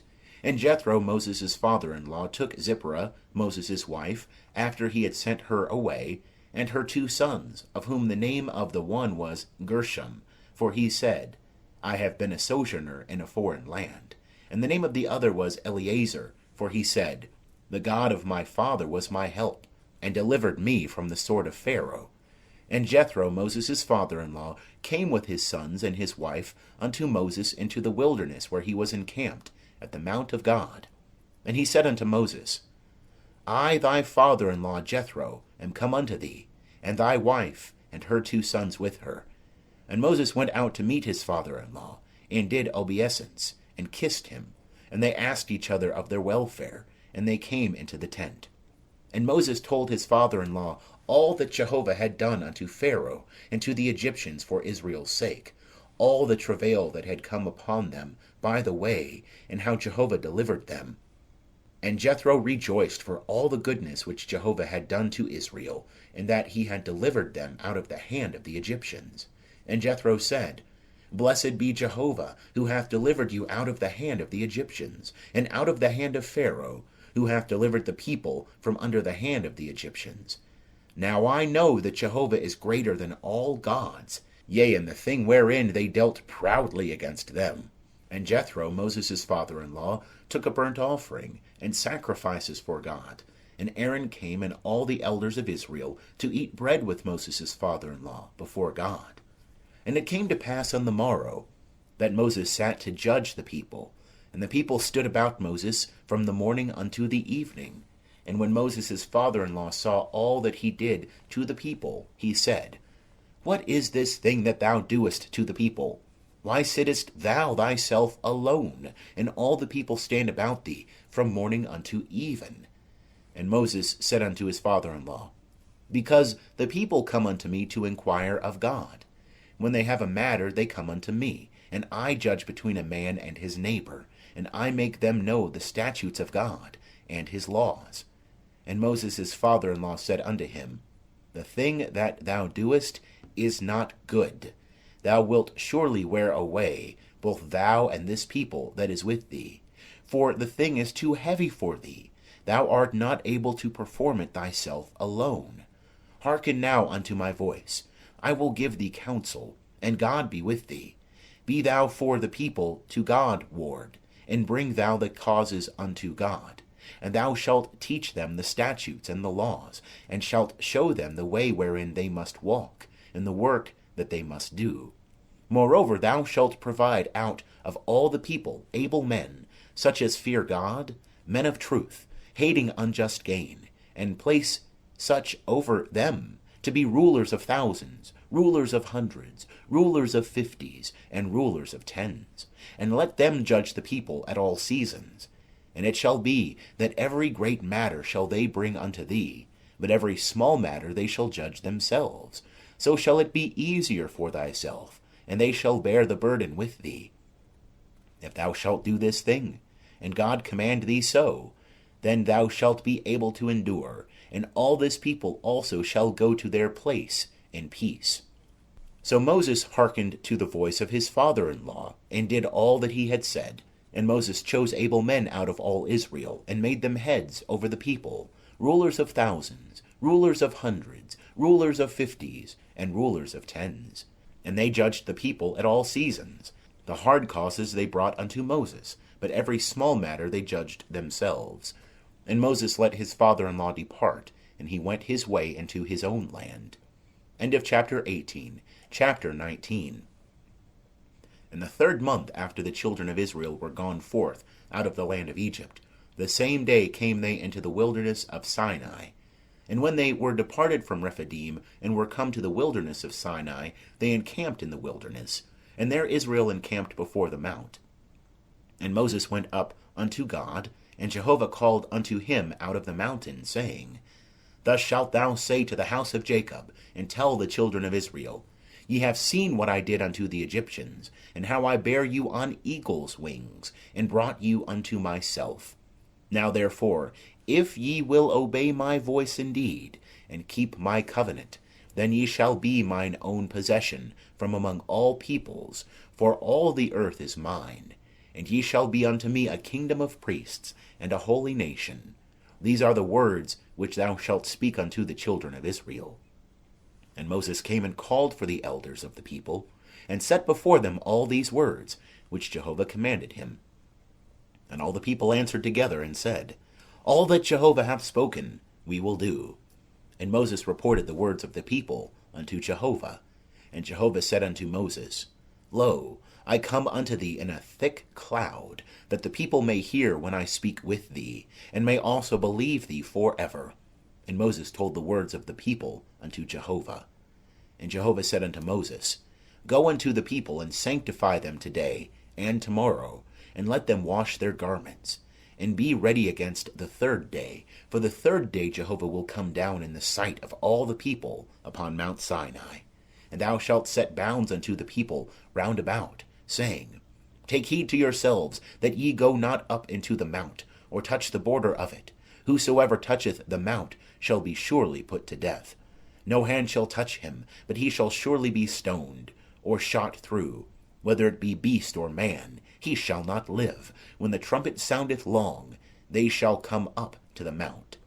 And Moses went down from the mount unto the people, and sanctified the people, and they washed their garments. And he said unto the people, Be ready against the 3rd day. Come not near a woman. And it came to pass on the third day, when it was morning, that there were thunders and lightnings, and a thick cloud upon the mount, and the voice of a trumpet exceeding loud, and all the people that were in the camp trembled. And Moses brought forth the people out of the camp to meet God, and they stood at the nether part of the mount. And Mount Sinai the whole of it smoked, because Jehovah descended upon it in fire, and the smoke thereof ascended as the smoke of a furnace, and the whole mount quaked greatly. And when the voice of the trumpet waxed louder and louder, Moses spake, and God answered him by a voice. And Jehovah came down upon Mount Sinai to the top of the mount. And Jehovah called Moses to the top of the mount, and Moses went up. And Jehovah said unto Moses, Go down, charge the people, lest they break through unto Jehovah to gaze, and many of them perish. And let the priests also that come near to Jehovah sanctify themselves, lest Jehovah break forth upon them. And Moses said unto Jehovah, The people cannot come up to Mount Sinai, for thou didst charge us, saying, Set bounds about the mount, and sanctify it. And Jehovah said unto him, Go, get thee down, and thou shalt come up, thou and Aaron with thee. But let not the priests and the people break through to come up unto Jehovah, lest he break forth upon them. So Moses went down unto the people, and told them. End of chapter 19. Chapter 20. And God spake all these words, saying, I am Jehovah thy God, who brought thee out of the land of Egypt, out of the house of bondage. Thou shalt have no other gods before me. Thou shalt not make unto thee a graven image, nor any likeness of anything that is in heaven above, or that is in the earth beneath, or that is in the water under the earth. Thou shalt not bow down thyself unto them, nor serve them. For I, Jehovah thy God, am a jealous God, visiting the iniquity of the fathers upon the children, upon the third and upon the fourth generation of them that hate me, and showing loving kindness unto thousands of them that love me, and keep my commandments. Thou shalt not take the name of Jehovah thy God in vain, for Jehovah will not hold him guiltless that taketh his name in vain. Remember the Sabbath day, to keep it holy. 6 days shalt thou labor, and do all thy work. But the seventh day is a Sabbath unto Jehovah thy God. In it thou shalt not do any work, thou, nor thy son, nor thy daughter, thy manservant, nor thy maidservant, nor thy cattle, nor thy stranger that is within thy gates. For in 6 days Jehovah made heaven and earth, the sea and all that in them is, and rested the seventh day. Wherefore Jehovah blessed the Sabbath day, and hallowed it. Honour thy father and thy mother, that thy days may be long in the land, which Jehovah thy God giveth thee. Thou shalt not kill. Thou shalt not commit adultery. Thou shalt not steal. Thou shalt not bear false witness against thy neighbour. Thou shalt not covet thy neighbour's house. Thou shalt not covet thy neighbour's wife, nor his manservant, nor his maidservant, nor his ox, nor his ass, nor anything that is thy neighbour's. And all the people perceived the thunderings and the lightnings, and the voice of the trumpet, and the mountain smoking. And when the people saw it, they trembled and stood afar off. And they said unto Moses, Speak thou with us, and we will hear, but let not God speak with us, lest we die. And Moses said unto the people, Fear not, for God is come to prove you, and that his fear may be before you, that ye sin not. And the people stood afar off, and Moses drew near unto the thick darkness where God was. And Jehovah said unto Moses, Thus thou shalt say unto the children of Israel, Ye yourselves have seen that I have talked with you from heaven. Ye shall not make other gods with me, gods of silver, or gods of gold, ye shall not make unto you. An altar of earth thou shalt make unto me, and shalt sacrifice thereon thy burnt offerings, and thy peace offerings, thy sheep, and thine oxen. In every place where I record my name, I will come unto thee, and I will bless thee. And if thou make me an altar of stone, thou shalt not build it of hewn stones, for if thou lift up thy tool upon it, thou hast polluted it. Neither shalt thou go up by steps unto mine altar, that thy nakedness be not uncovered thereon. End of chapter 20. Chapter 21. Now these are the ordinances which thou shalt set before them. If thou buy a Hebrew servant, 6 years he shall serve, and in the 7th he shall go out free for nothing. If he come in by himself, he shall go out by himself. If he be married, then his wife shall go out with him. If his master give him a wife, and she bear him sons or daughters, the wife and her children shall be her master's, and he shall go out by himself. But if the servant shall plainly say, I love my master, my wife, and my children, I will not go out free, then his master shall bring him unto God, and shall bring him to the door, or unto the doorpost, and his master shall bore his ear through with an awl, and he shall serve him for ever. And if a man sell his daughter to be a maidservant, she shall not go out as the menservants do. If she please not her master, who hath espoused her to himself, then shall he let her be redeemed. To sell her unto a foreign people he shall have no power, seeing he hath dealt deceitfully with her. And if he espouse her unto his son, he shall deal with her after the manner of daughters. If he take him another wife, her food, her raiment, and her duty of marriage shall he not diminish.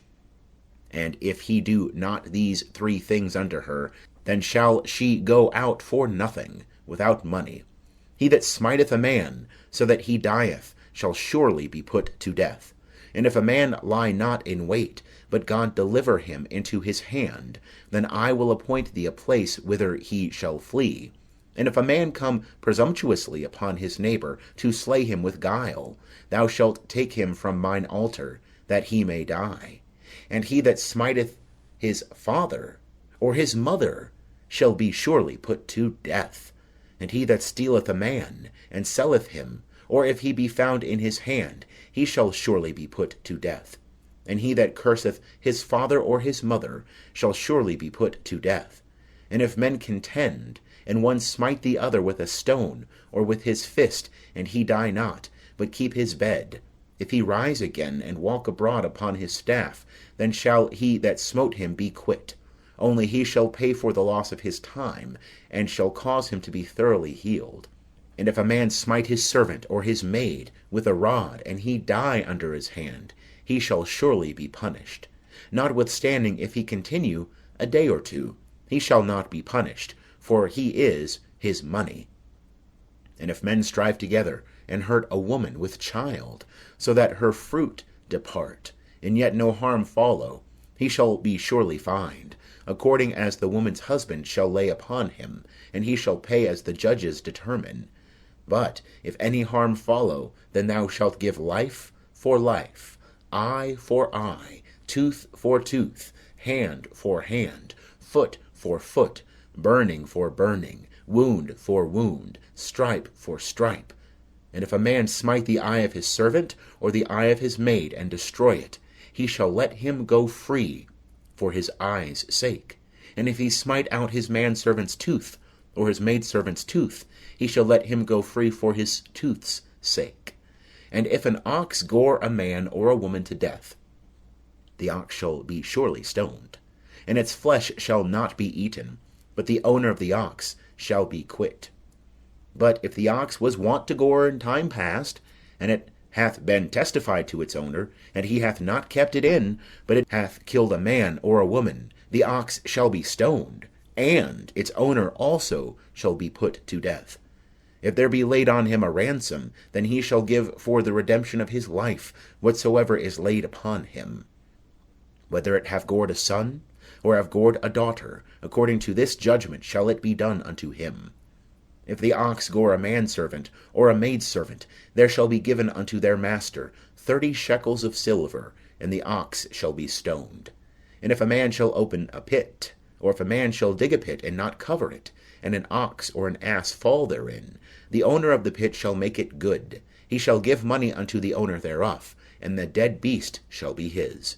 And if one man's ox hurt another's, so that it dieth, then they shall sell the live ox, and divide the price of it, and the dead also they shall divide.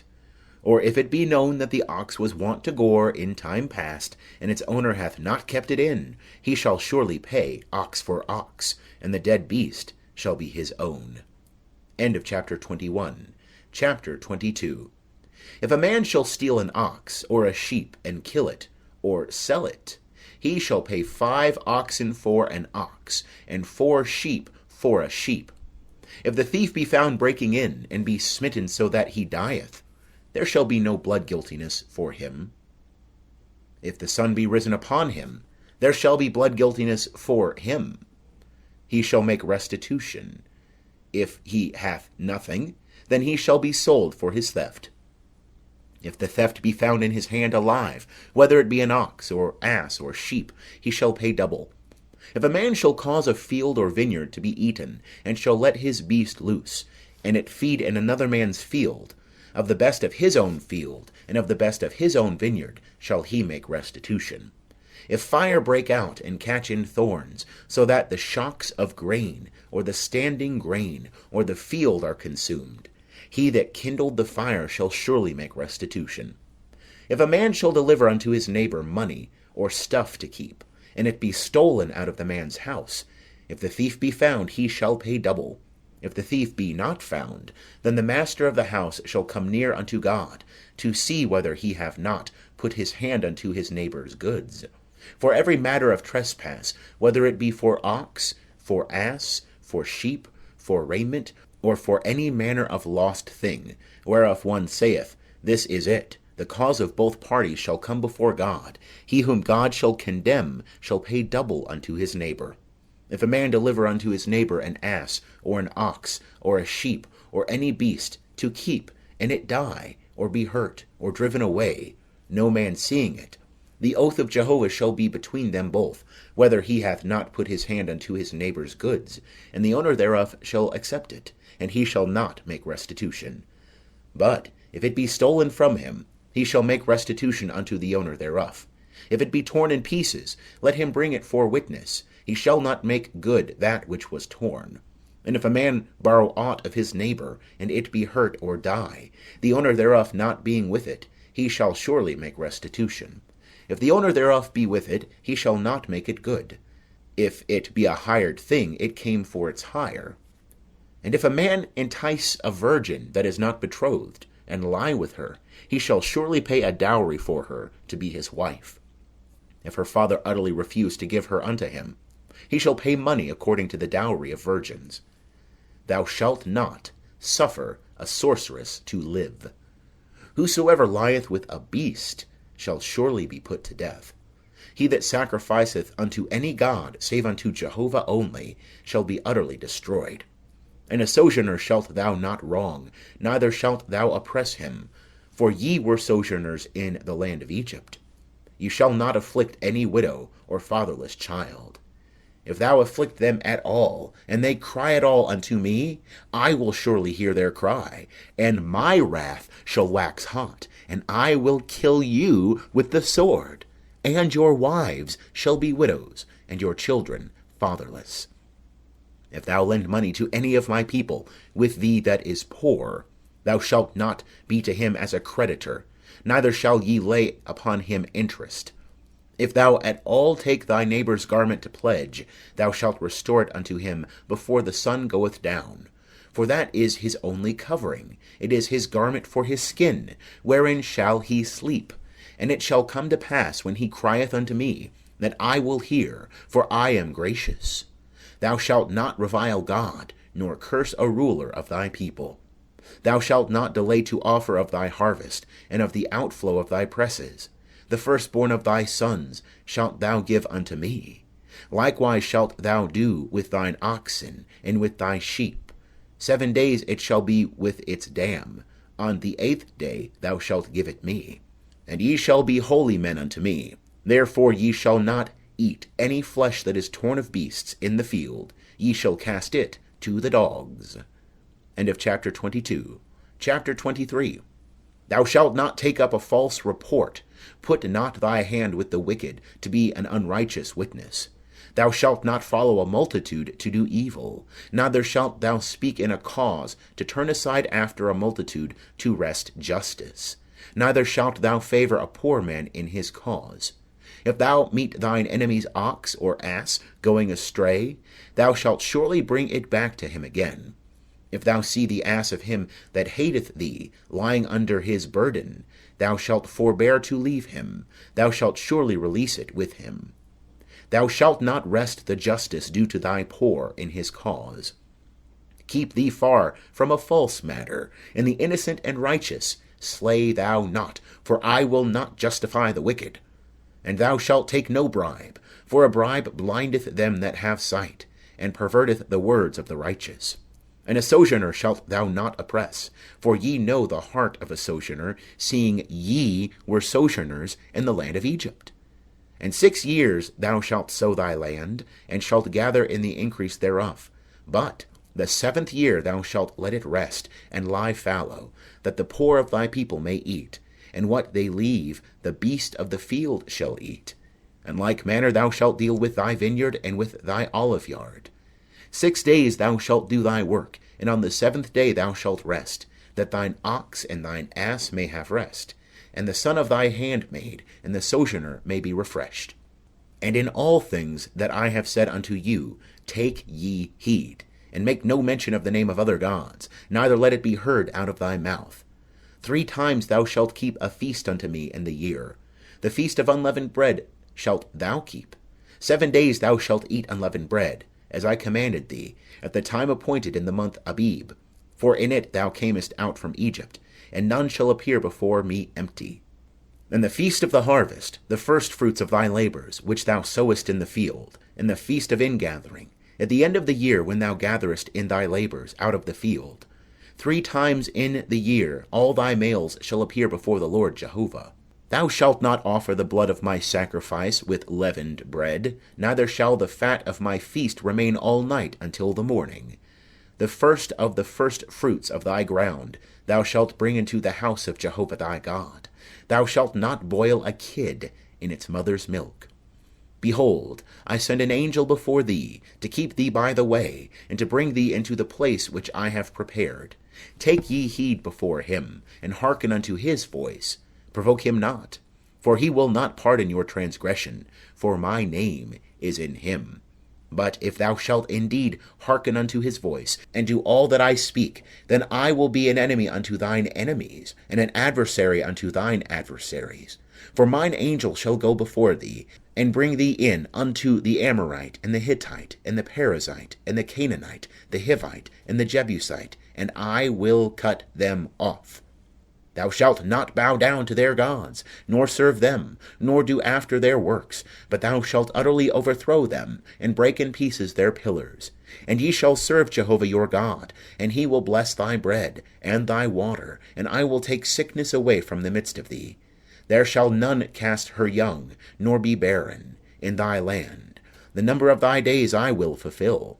I will send my terror before thee, and will discomfit all the people to whom thou shalt come, and I will make all thine enemies turn their backs unto thee. And I will send the hornet before thee, which shall drive out the Hivite, the Canaanite, and the Hittite from before thee. I will not drive them out from before thee in 1 year, lest the land become desolate, and the beasts of the field multiply against thee. But little and little I will drive them out from before thee, until thou be increased, and inherit the land. And I will set thy border from the Red Sea even unto the sea of the Philistines, and from the wilderness unto the river. For I will deliver the inhabitants of the land into your hand, and thou shalt drive them out before thee. Thou shalt make no covenant with them, nor with their gods. They shall not dwell in thy land, lest they make thee sin against me. For if thou serve their gods, it will surely be a snare unto thee. End of chapter 23. Chapter 24.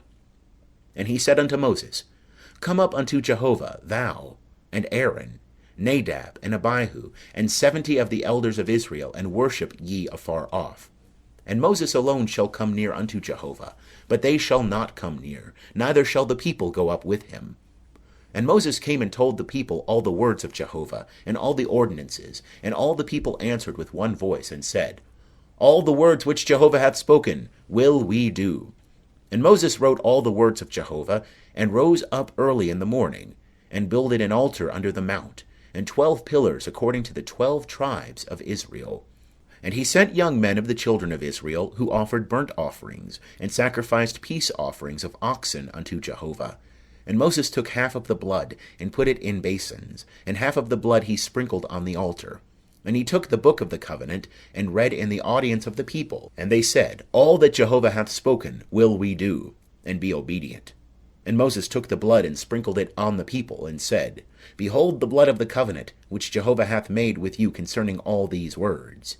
Then went up Moses and Aaron, Nadab and Abihu, and 70 of the elders of Israel. And they saw the God of Israel, and there was under his feet, as it were, a paved work of sapphire stone, and as it were the very heaven for clearness. And upon the nobles of the children of Israel he laid not his hand, and they beheld God, and did eat and drink.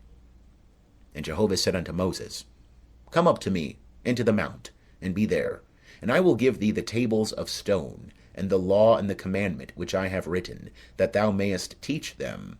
And Moses rose up, and Joshua his minister, and Moses went up into the mount of God. And he said unto the elders, Tarry ye here for us, until we come again unto you. And behold, Aaron and Hur are with you. Whosoever hath a cause, let him come near unto them. And Moses went up into the mount, and the cloud covered the mount. And the glory of Jehovah abode upon Mount Sinai, and the cloud covered it 6 days. And the 7th day he called unto Moses out of the midst of the cloud. And the appearance of the glory of Jehovah was like devouring fire on the top of the mount in the eyes of the children of Israel. And Moses entered into the midst of the cloud, and went up into the mount. And Moses was in the mount 40 days and 40 nights. End of chapter 24. Chapter 25. And Jehovah spake unto Moses, saying, Speak unto the children of Israel, that they take for me an offering. Of every man whose heart maketh him willing, ye shall take my offering. And this is the offering which ye shall take of them: gold and silver and brass, and blue and purple and scarlet, and fine linen, and goat's hair, and ram's skin dyed red, and seal skins, and acacia wood, oil for the light, spices for the anointing oil, and for the sweet incense, onyx stones, and stones to be set for the ephod, and for the breastplate. And let them make me a sanctuary, that I may dwell among them. According to all that I show thee, the pattern of the tabernacle, and the pattern of all the furniture thereof, even so shall ye make it. And they shall make an ark of acacia wood. 2 cubits and a half shall be the length thereof, and a cubit and a half the breadth thereof, and a cubit and a half the height thereof. And thou shalt overlay it with pure gold. Within and without shalt thou overlay it, and shalt make upon it a crown of gold round about. And thou shalt cast 4 rings of gold for it, and put them in the 4 feet thereof. And 2 rings shall be on the one side of it, and 2 rings on the other side of it. And thou shalt make staves of acacia wood, and overlay them with gold. And thou shalt put the staves into the rings on the sides of the ark, wherewith to bear the ark. The staves shall be in the rings of the ark, they shall not be taken from it. And thou shalt put into the ark the testimony which I shall give thee. And thou shalt make a mercy seat of pure gold. 2 cubits and a half shall be the length thereof, and a cubit and a half the breadth thereof. And thou shalt make 2 cherubim of gold. Of beaten work shalt thou make them, at the 2 ends of the mercy seat. And make 1 cherub at the one end, and 1 cherub at the other end. Of one piece with the mercy seat shall ye make the cherubim on the 2 ends thereof. And the cherubim shall spread out their wings on high, covering the mercy seat with their wings, with their faces one to another. Toward the mercy seat shall the faces of the cherubim be. And thou shalt put the mercy seat above upon the ark, and in the ark thou shalt put the testimony that I shall give thee. And there I will meet with thee, and I will commune with thee from above the mercy seat, from between the 2 cherubim which are upon the ark of the testimony, of all things which I will give thee in commandment unto the children of Israel. And thou shalt make a table of acacia wood. 2 cubits shall be the length thereof, and a cubit the breadth thereof, and a cubit and a half the height thereof. And thou shalt overlay it with pure gold, and make thereto a crown of gold round about.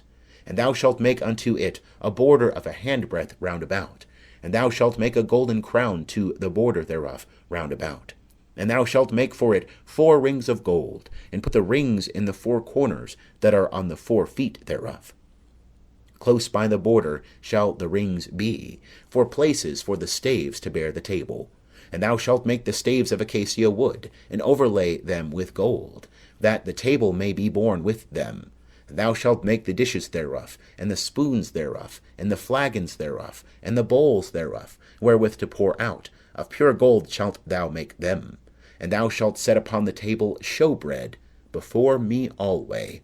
And thou shalt make a candlestick of pure gold.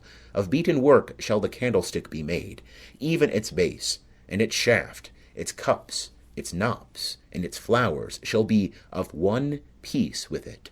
And there shall be 6 branches going out of the sides thereof, 3 branches of the candlestick out of the one side thereof, and 3 branches of the candlestick out of the other side thereof. 3 cups made like almond blossoms in one branch, a knop and a flower, and 3 cups made like almond blossoms in the other branch, a knop and a flower. So for the 6 branches going out of the candlestick. And in the candlestick 4 cups made like almond blossoms, the knops thereof, and the flowers thereof, and a knop under 2 branches of one piece with it, and a knop under 2 branches of one piece with it, and a knop under 2 branches of one piece with it, for the 6 branches going out of the candlestick. Their knops and their branches shall be of one piece with it, the whole of it one beaten work of pure gold. And thou shalt make the lamps thereof 7, and they shall light the lamps thereof, to give light over against it. And the snuffers thereof, and the snuff dishes thereof, shall be of pure gold. Of a talent of pure gold shall it be made, with all these vessels. And see that thou make them after their pattern, which hath been shewed thee in the mount. End of chapter 25. Chapter 26. Moreover, thou shalt make the tabernacle with 10 curtains, of fine twined linen, and blue, and purple, and scarlet, with cherubim, the work of the skilful workman shalt thou make them. The length of each curtain shall be 28 cubits, and the breadth of each curtain 4 cubits, and all the curtains shall have one measure. 5 curtains shall be coupled together one to another, and the other 5 curtains shall be coupled one to another. And thou shalt make loops of blue upon the edge of the one curtain from the selvage in the coupling. And likewise shalt thou make in the edge of the curtain that is outmost in the second coupling. 50 loops shalt thou make in the one curtain, and 50 loops shalt thou make in the edge of the curtain that is in the second coupling. The loops shall be opposite one to another. And thou shalt make 50 clasps of gold, and couple the curtains one to another with the clasps, and the tabernacle shall be one whole. And thou shalt make curtains of goat's hair for a tent over the tabernacle. 11 curtains shalt thou make them. The length of each curtain shall be 30 cubits, and the breadth of each curtain 4 cubits. The 11 curtains shall have one measure. And thou shalt couple 5 curtains by themselves, and 6 curtains by themselves, and shalt double over the 6th curtain in the forefront of the tent. And thou shalt make 50 loops on the edge of the one curtain that is outmost in the coupling, and 50 loops upon the edge of the curtain which is outmost in the second coupling. And thou shalt make 50 clasps of brass, and put the clasps into the loops, and couple the tent together, that it may be one. And the overhanging part that remaineth of the curtains of the tent, the half curtain that remaineth, shall hang over the back of the tabernacle, and the cubit on the one side, and the cubit on the other side, of that which remaineth in the length of the curtains of the tent, shall hang over the sides of the tabernacle, on this side, and on that side, to cover it. And thou shalt make a covering for the tent of rams' skins, dyed red, and a covering of seal skins above. And thou shalt make the boards for the tabernacle of acacia wood, standing up. 10 cubits shall be the length of a board, and a cubit and a half the breadth of each board. 2 tenons shall there be in each board, joined one to another. Thus shalt thou make for all the boards of the tabernacle. And thou shalt make the boards for the tabernacle, 20 boards for the south side southward. And thou shalt make 40 sockets of silver under the 20 boards, 2 sockets under one board for its 2 tenons, and 2 sockets under another board for its 2 tenons. And for the second side of the tabernacle, on the north side 20 boards, and there 40 sockets of silver, 2 sockets under one board, and 2 sockets under another board. And for the hinder part of the tabernacle westward, thou shalt make 6 boards.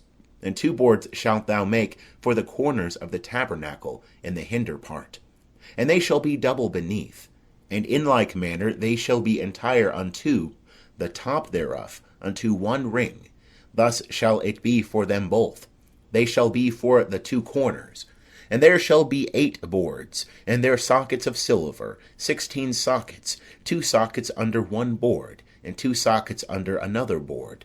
And thou shalt make bars of acacia wood, 5 for the boards of the one side of the tabernacle, and 5 bars for the boards of the other side of the tabernacle, and 5 bars for the boards of the side of the tabernacle, for the hinder part westward.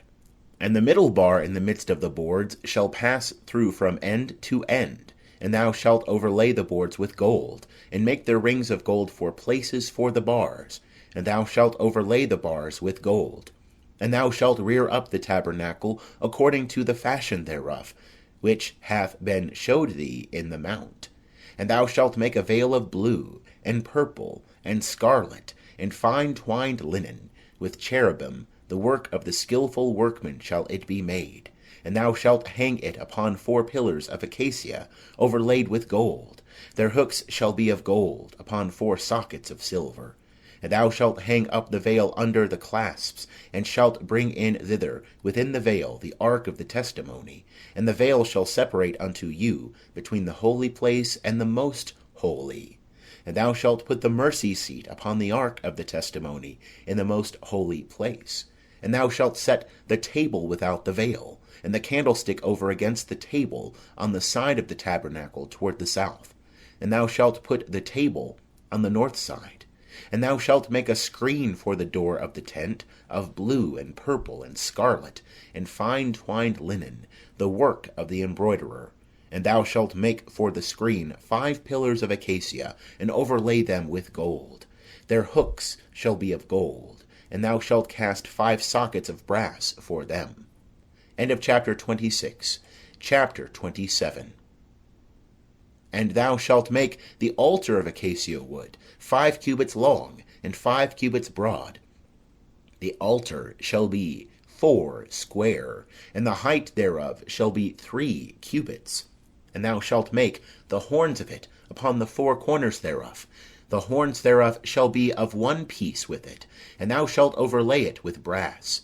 And thou shalt make its pots to take away its ashes, and its shovels, and its basins, and its flesh hooks, and its fire pans. All the vessels thereof thou shalt make of brass. And thou shalt make for it a grating of network of brass. And upon the net shalt thou make 4 brazen rings in the 4 corners thereof. And thou shalt put it under the ledge round the altar beneath, that the net may reach halfway up the altar. And thou shalt make staves for the altar, staves of acacia wood, and overlay them with brass. And the staves thereof shall be put into the rings, and the staves shall be upon the 2 sides of the altar in bearing it. Hollow with planks shalt thou make it, as it hath been shewed thee in the mount, so shall they make it.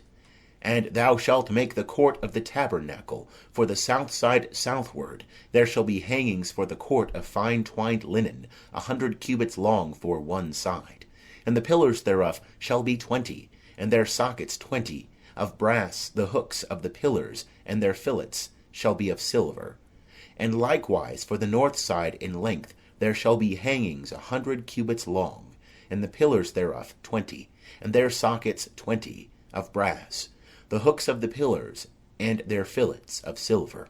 And for the breadth of the court on the west side shall be hangings of 50 cubits, their pillars 10, and their sockets 10. And the breadth of the court on the east side eastward shall be 50 cubits. The hangings for the one side of the gate shall be 15 cubits, their pillars 3, and their sockets 3. And for the other side shall be hangings of 15 cubits, their pillars 3, and their sockets 3. And for the gate of the court shall be a screen of 20 cubits, of blue, and purple, and scarlet, and fine twined linen, the work of the embroiderer, their pillars 4, and their sockets 4. All the pillars of the court round about shall be filleted with silver, their hooks of silver, and their sockets of brass. The length of the court shall be 100 cubits, and the breadth 50, everywhere, and the height 5 cubits, of fine twined linen, and their sockets of brass. All the instruments of the tabernacle, and all the service thereof, and all the pins thereof, and all the pins of the court shall be of brass. And thou shalt command the children of Israel, that they bring unto thee pure olive oil, beaten for the light, to cause a lamp to burn continually, in the tent of meeting, without the veil which is before the testimony. Aaron and his sons shall keep it in order from evening to morning before Jehovah. It shall be a statute forever throughout their generations on the behalf of the children of Israel. End of chapter 27. Chapter 28. And bring thou near unto thee Aaron thy brother, and his sons with him, from among the children of Israel, that he may minister unto me in the priest's office, even Aaron, Nadab, and Abihu, Eleazar, and Ithamar, Aaron's sons. And thou shalt make holy garments for Aaron thy brother, for glory and for beauty. And thou shalt speak unto all that are wise-hearted, whom I have filled with the spirit of wisdom, that they make Aaron's garments to sanctify him, that he may minister unto me in the priest's office.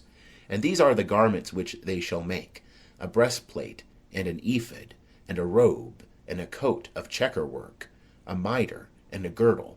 And they shall make holy garments for Aaron thy brother, and his sons, that he may minister unto me in the priest's office. And they shall take the gold, and the blue, and the purple, and the scarlet, and the fine linen, and they shall make the ephod of gold, of blue, and purple, scarlet, and fine twined linen, the work of the skillful workmen. It shall have 2 shoulder pieces joined to the 2 ends thereof, that it may be joined together. And the skillfully woven band which is upon it, wherewith to gird it on, shall be like the work thereof, and of the same piece, of gold, of blue, and purple, and scarlet, and fine twined linen. And thou shalt take 2 onyx stones, and grave on them the names of the children of Israel, 6 of their names on the one stone, and the names of the 6 that remain on the other stone, according to their birth. With the work of an engraver in stone, like the engravings of a signet, shalt thou engrave the 2 stones, according to the names of the children of Israel. Thou shalt make them to be enclosed in settings of gold. And thou shalt put the 2 stones upon the shoulder pieces of the ephod, to be stones of memorial for the children of Israel. And Aaron shall bear their names before Jehovah upon his 2 shoulders, for a memorial. And thou shalt make settings of gold, and 2 chains of pure gold, like cords shalt thou make them, of wreathen work. And thou shalt put the wreathen chains on the settings. And thou shalt make a breastplate of judgment, the work of the skillful workman. Like the work of the ephod, thou shalt make it, of gold, of blue, and purple, and scarlet, and fine twined linen. Shalt thou make it, 4 square it shall be, and double. A span shall be the length thereof, and a span the breadth thereof. And thou shalt set in it settings of stones, 4 rows of stones. A row of sardius, topaz, and carbuncle shall be the first row, and the second row an emerald, a sapphire, and a diamond. And the third row a jacinth, an agate, and an amethyst. And the fourth row a beryl, and an onyx, and a jasper. They shall be enclosed in gold in their settings. And the stones shall be according to the names of the children of Israel, 12, according to their names, like the engravings of a signet. Every one according to his name, they shall be for the 12 tribes. And thou shalt make upon the breastplate chains like cords, of wreathen work of pure gold. And thou shalt make upon the breastplate 2 rings of gold, and shalt put the 2 rings on the 2 ends of the breastplate. And thou shalt put the 2 wreathen chains of gold in the 2 rings at the ends of the breastplate. And the other 2 ends of the 2 wreathen chains thou shalt put on the 2 settings, and put them on the shoulder pieces of the ephod in the forepart thereof. And thou shalt make 2 rings of gold, and thou shalt put them upon the 2 ends of the breastplate, upon the edge thereof, which is toward the side of the ephod inward. And thou shalt make 2 rings of gold, and shalt put them on the 2 shoulder pieces of the ephod underneath, in the forepart thereof, close by the coupling thereof, above the skilfully woven band of the ephod. And they shall bind the breastplate by the rings thereof unto the rings of the ephod, with a lace of blue, that it may be upon the skilfully woven band of the ephod, and that the breastplate be not loosed from the ephod. And Aaron shall bear the names of the children of Israel in the breastplate of judgment upon his heart, when he goeth in unto the holy place, for a memorial before Jehovah, continually. And thou shalt put in the breastplate of judgment the Urim and the Thummim, and they shall be upon Aaron's heart when he goeth in before Jehovah. And Aaron shall bear the judgment of the children of Israel upon his heart before Jehovah continually. And thou shalt make the robe of the ephod all of blue, and it shall have a hole for the head in the midst thereof. It shall have a binding of woven work round about the hole of it, as it were the hole of a coat of mail, that it be not rent. And upon the skirts of it thou shalt make pomegranates of blue, and of purple, and of scarlet, round about the skirts thereof, and bells of gold between them round about. A golden bell and a pomegranate, a golden bell and a pomegranate, upon the skirts of the robe round about. And it shall be upon Aaron to minister, and the sound thereof shall be heard when he goeth in unto the holy place before Jehovah, and when he cometh out, that he die not. And thou shalt make a plate of pure gold, engrave upon it, like the engravings of a signet, holy to Jehovah. And thou shalt put it on a lace of blue, and it shall be upon the mitre, upon the forefront of the mitre it shall be. And it shall be upon Aaron's forehead, and Aaron shall bear the iniquity of the holy things, which the children of Israel shall hallow in all their holy gifts. And it shall be always upon his forehead, that they may be accepted before Jehovah. And thou shalt weave the coat in checker work of fine linen, and thou shalt make a mitre of fine linen, and thou shalt make a girdle, the work of the embroiderer. And for Aaron's sons thou shalt make coats, and thou shalt make for them girdles, and head tires shalt thou make for them, for glory and for beauty. And thou shalt put them upon Aaron thy brother, and upon his sons with him, and shalt anoint them, and consecrate them, and sanctify them, that they may minister unto me in the priest's office. And thou shalt make them linen breeches, to cover the flesh of their nakedness, from the loins even unto the thighs they shall reach. And they shall be upon Aaron and upon his sons, when they go in unto the tent of meeting, or when they come near unto the altar, to minister in the holy place, that they bear not iniquity and die. It shall be a statute for ever unto him, and unto his seed after him. End of chapter 28. Chapter 29. And this is the thing that thou shalt do unto them, to hallow them, to minister unto me in the priest's office. Take 1 young bullock, and 2 rams without blemish, and unleavened bread, and cakes unleavened, mingled with oil, and wafers unleavened, anointed with oil. Of fine wheaten flour shalt thou make them. And thou shalt put them into 1 basket, and bring them in the basket with the bullock and the 2 rams. And Aaron and his sons thou shalt bring unto the door of the tent of meeting, and shalt wash them with water. And thou shalt take the garments, and put upon Aaron the coat, and the robe of the ephod, and the ephod and the breastplate, and gird him with the skilfully woven band of the ephod. And thou shalt set the mitre upon his head, and put the holy crown upon the mitre. Then shalt thou take the anointing oil, and pour it upon his head, and anoint him. And thou shalt bring his sons, and put coats upon them, and thou shalt gird them with girdles, Aaron and his sons, and bind head tires on them, and they shall have the priesthood by a perpetual statute, and thou shalt consecrate Aaron and his sons. And thou shalt bring the bullock before the tent of meeting, and Aaron and his sons shall lay their hands upon the head of the bullock. And thou shalt kill the bullock before Jehovah at the door of the tent of meeting. And thou shalt take of the blood of the bullock, and put it upon the horns of the altar with thy finger, and thou shalt pour out all the blood at the base of the altar. And thou shalt take all the fat that covereth the inwards, and the caul upon the liver, and the 2 kidneys, and the fat that is upon them, and burn them upon the altar. But the flesh of the bullock, and its skin, and its dung shalt thou burn with fire without the camp. It is a sin offering. Thou shalt also take the 1 ram, and Aaron and his sons shall lay their hands upon the head of the ram, and thou shalt slay the ram, and thou shalt take its blood, and sprinkle it round about upon the altar.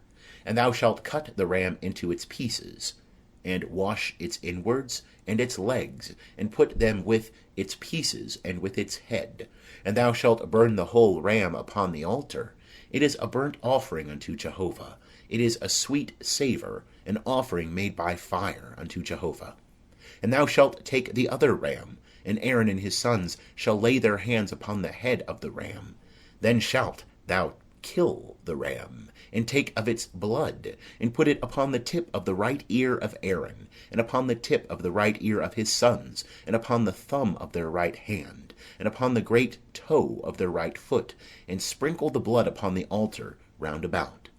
And thou shalt take of the blood that is upon the altar, and of the anointing oil, and sprinkle it upon Aaron, and upon his garments, and upon his sons, and upon the garments of his sons with him. And he shall be hallowed, and his garments, and his sons' garments with him.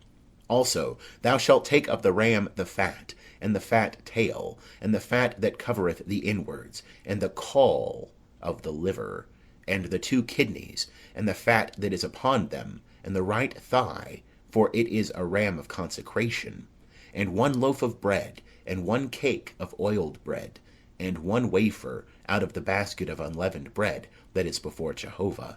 And thou shalt put the whole upon the hands of Aaron, and upon the hands of his sons, and shalt wave them for a wave offering before Jehovah. And thou shalt take them from their hands, and burn them on the altar upon the burnt offering, for a sweet savour before Jehovah. It is an offering made by fire unto Jehovah. And thou shalt take the breast of Aaron's ram of consecration, and wave it for a wave offering before Jehovah, and it shall be thy portion. And thou shalt sanctify the breast of the wave offering, and the thigh of the heave offering, which is waved, and which is heaved up, of the ram of consecration, even of that which is for Aaron, and of that which is for his sons. And it shall be for Aaron and his sons as their portion for ever from the children of Israel, for it is a heave offering. And it shall be a heave offering from the children of Israel of the sacrifices of their peace offerings, even their heave offering unto Jehovah. And the holy garments of Aaron shall be for his sons after him, to be anointed in them, and to be consecrated in them. 7 days shall the son that is priest in his stead put them on, when he cometh into the tent of meeting to minister in the holy place. And thou shalt take the ram of consecration, and boil its flesh in a holy place. And Aaron and his sons shall eat the flesh of the ram, and the bread that is in the basket, at the door of the tent of meeting. And they shall eat those things wherewith atonement was made, to consecrate and to sanctify them. But a stranger shall not eat thereof, because they are holy. And if aught of the flesh of the consecration, or of the bread, remain unto the morning, then thou shalt burn the remainder with fire. It shall not be eaten, because it is holy. And thus shalt thou do unto Aaron, and to his sons, according to all that I have commanded thee. 7 days shalt thou consecrate them. And every day shalt thou offer the bullock of sin offering for atonement, and thou shalt cleanse the altar when thou makest atonement for it, and thou shalt anoint it, to sanctify it. 7 days thou shalt make atonement for the altar, and sanctify it, and the altar shall be most holy. Whatsoever toucheth the altar shall be holy. Now this is that which thou shalt offer upon the altar: 2 lambs a year old, day by day continually. The 1 lamb thou shalt offer in the morning, and the other lamb thou shalt offer at even. And with the one lamb 1/10 part of an ephah of fine flour, mingled with the 4th part of a hin of beaten oil, and the 4th part of a hin of wine, for a drink offering. And the other lamb thou shalt offer at even, and shalt do thereto according to the meal offering of the morning, and according to the drink offering thereof, for a sweet savour, an offering made by fire unto Jehovah. It shall be a continual burnt offering throughout your generations at the door of the tent of meeting before Jehovah, where I will meet with you to speak there unto thee. And there I will meet with the children of Israel, and the tent shall be sanctified by my glory. And I will sanctify the tent of meeting, and the altar. Aaron also and his sons will I sanctify, to minister to me in the priest's office. And I will dwell among the children of Israel, and will be their God. And they shall know that I am Jehovah their God, that brought them forth out of the land of Egypt, that I might dwell among them. I am Jehovah their God. End of chapter 29. Chapter 30. And thou shalt make an altar to burn incense upon. Of acacia wood shalt thou make it. A cubit shall be the length thereof, and a cubit the breadth thereof. 4 square shall it be. And 2 cubits shall be the height thereof. The horns thereof shall be of one piece with it.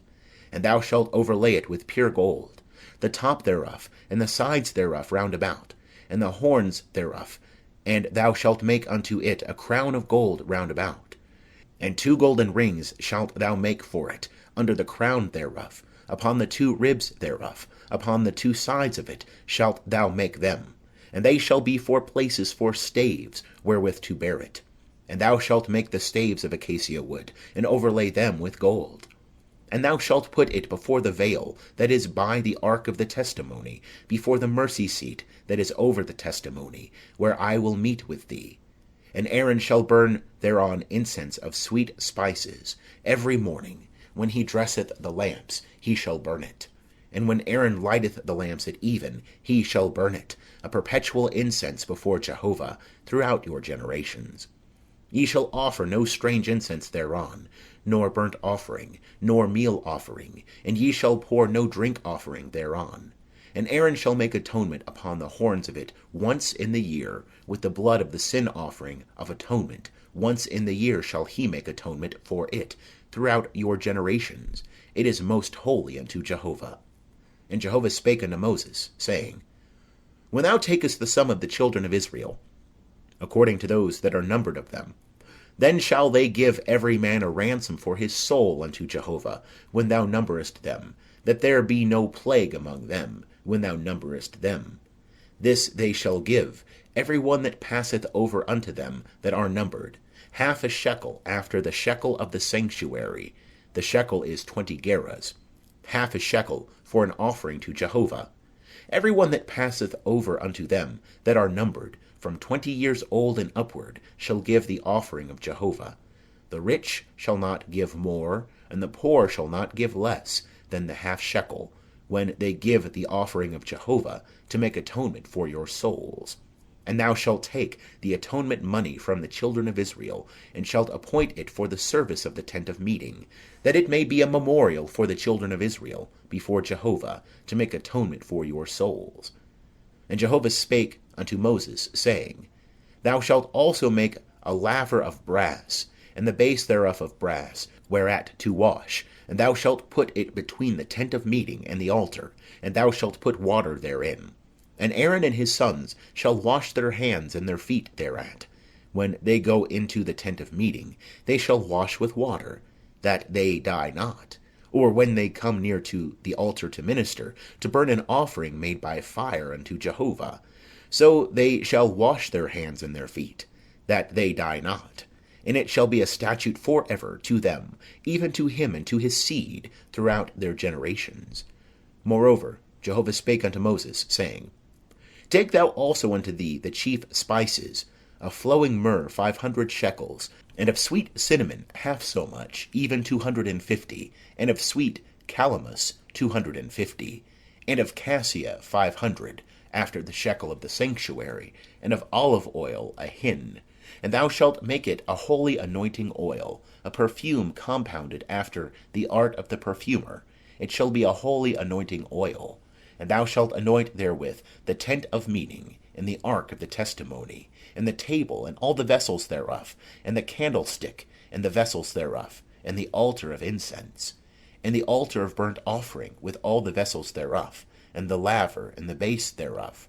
And thou shalt sanctify them, that they may be most holy. Whatsoever toucheth them shall be holy. And thou shalt anoint Aaron and his sons, and sanctify them, that they may minister unto me in the priest's office. And thou shalt speak unto the children of Israel, saying, This shall be a holy anointing oil unto me throughout your generations. Upon the flesh of man shall it not be poured, neither shall ye make any like it, according to the composition thereof. It is holy, and it shall be holy unto you. Whosoever compoundeth any like it, or whosoever putteth any of it upon a stranger, he shall be cut off from his people. And Jehovah said unto Moses, Take unto thee sweet spices, stacte, and onycha, and galbanum, sweet spices with pure frankincense. Of each shall there be a like weight. And thou shalt make of it incense, a perfume after the art of the perfumer, seasoned with salt, pure and holy. And thou shalt beat some of it very small, and put of it before the testimony in the tent of meeting, where I will meet with thee. It shall be unto you most holy. And the incense which thou shalt make, according to the composition thereof, ye shall not make for yourselves. It shall be unto thee holy for Jehovah. Whosoever shall make like unto that, to smell thereof, he shall be cut off from his people. End of chapter 30. Chapter 31. And Jehovah spake unto Moses, saying, See, I have called by name Bezalel, the son of Uri, the son of Hur, of the tribe of Judah, and I have filled him with the Spirit of God, in wisdom and in understanding, and in knowledge, and in all manner of workmanship, to devise skilful works, to work in gold, and in silver, and in brass, and in cutting of stones for setting, and in carving of wood, to work in all manner of workmanship. And I, behold, I have appointed with him Oholiab, the son of Ahisamach, of the tribe of Dan. And in the heart of all that are wise-hearted I have put wisdom, that they may make all that I have commanded thee, the tent of meeting, and the ark of the testimony, and the mercy seat that is thereupon, and all the furniture of the tent, and the table and its vessels, and the pure candlestick with all its vessels, and the altar of incense, and the altar of burnt offering with all its vessels, and the laver and its base, and the finely wrought garments, and the holy garments for Aaron the priest, and the garments of his sons, to minister in the priest's office, and the anointing oil, and the incense of sweet spices for the holy place. According to all that I have commanded thee, shall they do. And Jehovah spake unto Moses, saying, Speak thou also unto the children of Israel, saying, Verily ye shall keep my Sabbaths, for it is a sign between me and you throughout your generations, that ye may know that I am Jehovah who sanctifieth you. Ye shall keep the Sabbath therefore, for it is holy unto you. Every one that profaneth it shall surely be put to death. For whosoever doeth any work therein, that soul shall be cut off from among his people. 6 days shall work be done, but on the 7th day is a Sabbath of solemn rest, holy to Jehovah. Whosoever doeth any work on the Sabbath day, he shall surely be put to death. Wherefore the children of Israel shall keep the Sabbath, to observe the Sabbath throughout their generations, for a perpetual covenant. It is a sign between me and the children of Israel for ever. For in 6 days Jehovah made heaven and earth, and on the 7th day he rested, and was refreshed. And he gave unto Moses, when he had made an end of communing with him upon Mount Sinai, the 2 tables of the testimony, tables of stone, written with the finger of God. End of chapter 31. Chapter 32. And when the people saw that Moses delayed to come down from the mount, the people gathered themselves together unto Aaron, and said unto him, Up, make us gods, which shall go before us. For as for this Moses, the man that brought us up out of the land of Egypt, we know not what is become of him. And Aaron said unto them, Break off the golden rings which are in the ears of your wives, of your sons, and of your daughters, and bring them unto me. And all the people brake off the golden rings which were in their ears, and brought them unto Aaron. And he received it at their hand, and fashioned it with a graving tool, and made it a molten calf. And they said, These are thy gods, O Israel, which brought thee up out of the land of Egypt.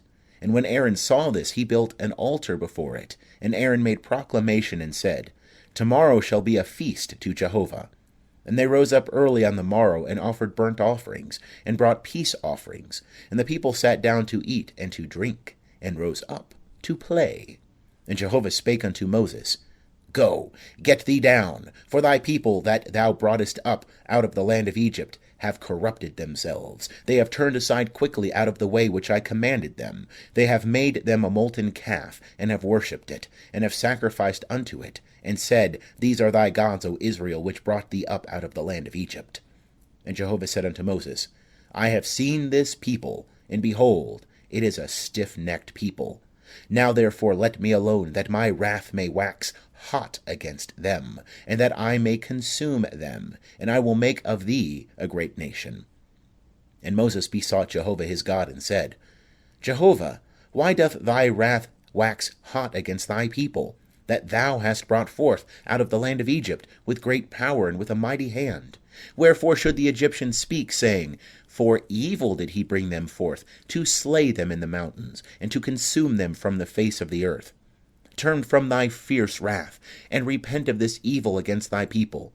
Remember Abraham, Isaac, and Israel, thy servants, to whom thou swarest by thine own self, and saidst unto them, I will multiply your seed as the stars of heaven, and all this land that I have spoken of will I give unto your seed, and they shall inherit it for ever. And Jehovah repented of the evil which he said he would do unto his people. And Moses turned and went down from the mount, with the 2 tables of the testimony in his hand, tables that were written on both their sides.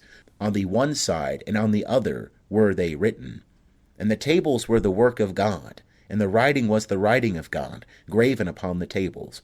And when Joshua heard the noise of the people, as they shouted, he said unto Moses, There is a noise of war in the camp. And he said, It is not the voice of them that shout for mastery, neither is it the voice of them that cry for being overcome, but the noise of them that sing do I hear. And it came to pass, as soon as he came nigh unto the camp, that he saw the calf and the dancing. And Moses' anger waxed hot, and he cast the tables out of his hands, and brake them beneath the mount.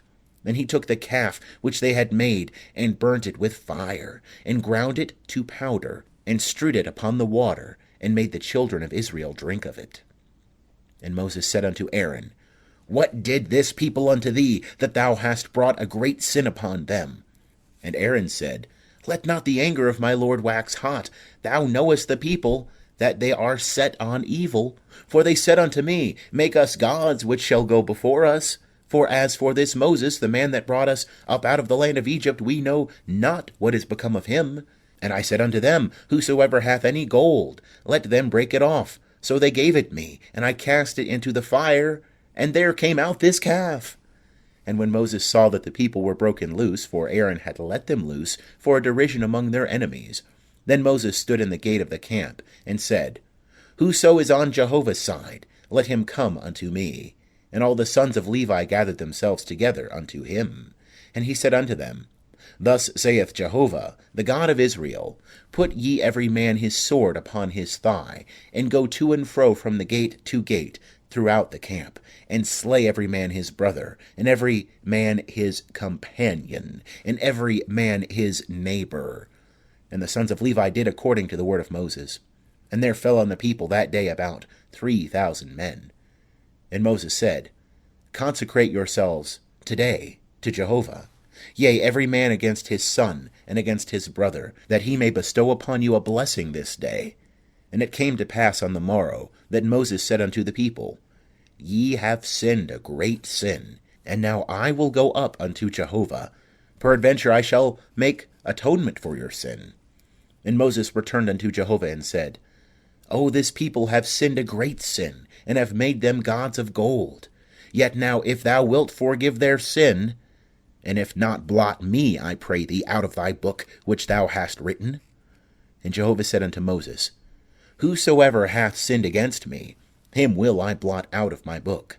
And now go, lead the people unto the place of which I have spoken unto thee. Behold, mine angel shall go before thee. Nevertheless, in the day when I will visit their sin upon them. And Jehovah smote the people, because they made the calf, which Aaron made. End of chapter 32. Chapter 33. And Jehovah spake unto Moses, Depart, go up hence, thou and the people that thou hast brought up out of the land of Egypt, unto the land of which I swear unto Abraham, to Isaac, and to Jacob, saying, Unto thy seed will I give it. And I will send an angel before thee, and I will drive out the Canaanite, the Amorite, and the Hittite, and the Perizzite, the Hivite, and the Jebusite, unto a land flowing with milk and honey. For I will not go up in the midst of thee, for thou art a stiff-necked people, lest I consume thee in the way. And when the people heard these evil tidings, they mourned, and no man did put on him his ornaments. And Jehovah said unto Moses, Say unto the children of Israel, Ye are a stiff-necked people. If I go up into the midst of thee for 1 moment, I shall consume thee. Therefore now put off thy ornaments from thee, that I may know what to do unto thee. And the children of Israel stripped themselves of their ornaments from Mount Horeb onward. Now Moses used to take the tent and to pitch it without the camp, afar off from the camp. And he called it the tent of meeting. And it came to pass that every one that sought Jehovah went out unto the tent of meeting, which was without the camp. And it came to pass, when Moses went out unto the tent, that all the people rose up and stood, every man at his tent door, and looked after Moses, until he was gone into the tent. And it came to pass, when Moses entered into the tent, the pillar of cloud descended, and stood at the door of the tent. And Jehovah spake with Moses. And all the people saw the pillar of cloud stand at the door of the tent. And all the people rose up and worshipped, every man at his tent door. And Jehovah spake unto Moses face to face, as a man speaketh unto his friend. And he turned again into the camp. But his minister Joshua, the son of Nun, a young man, departed not out of the tent. And Moses said unto Jehovah, See, thou sayest unto me, Bring up this people. And thou hast not let me know whom thou wilt send with me. Yet thou hast said, I know thee by name, and thou hast also found favor in my sight. Now therefore I pray thee, if I have found favor in thy sight, show me now thy ways, that I may know thee, to the end that I may find favor in thy sight, and consider that this nation is thy people. And he said, My presence shall go with thee, and I will give thee rest. And he said unto him, If thy presence go not with me, carry us not up hence. For wherein now shall it be known that I have found favor in thy sight, I and thy people? Is it not in that thou goest with us, so that we are separated, I and thy people, from all the people that are upon the face of the earth? And Jehovah said unto Moses, I will do this thing also that thou hast spoken, for thou hast found favor in my sight, and I know thee by name. And he said, Show me, I pray thee, thy glory. And he said, I will make all my goodness pass before thee, and will proclaim the name of Jehovah before thee. And I will be gracious to whom I will be gracious, and will show mercy on whom I will show mercy. And he said, Thou canst not see my face, for man shall not see me and live. And Jehovah said, Behold, there is a place by me, and thou shalt stand upon the rock. And it shall come to pass, while my glory passeth by, that I will put thee in a cleft of the rock, and will cover thee with my hand, until I have passed by. And I will take away my hand, and thou shalt see my back, but my face shall not be seen. End of chapter 33. Chapter 34. And Jehovah said unto Moses, Hew thee 2 tables of stone like unto the first, and I will write upon the tables the words that were on the first tables, which thou breakest. And be ready by the morning, and come up in the morning unto Mount Sinai, and present thyself there to me on the top of the mount. And no man shall come up with thee, neither let any man be seen throughout all the mount, neither let the flocks nor herds feed before that mount. And he hewed 2 tables of stone like unto the first. And Moses rose up early in the morning, and went up unto Mount Sinai, as Jehovah had commanded him, and took in his hand 2 tables of stone.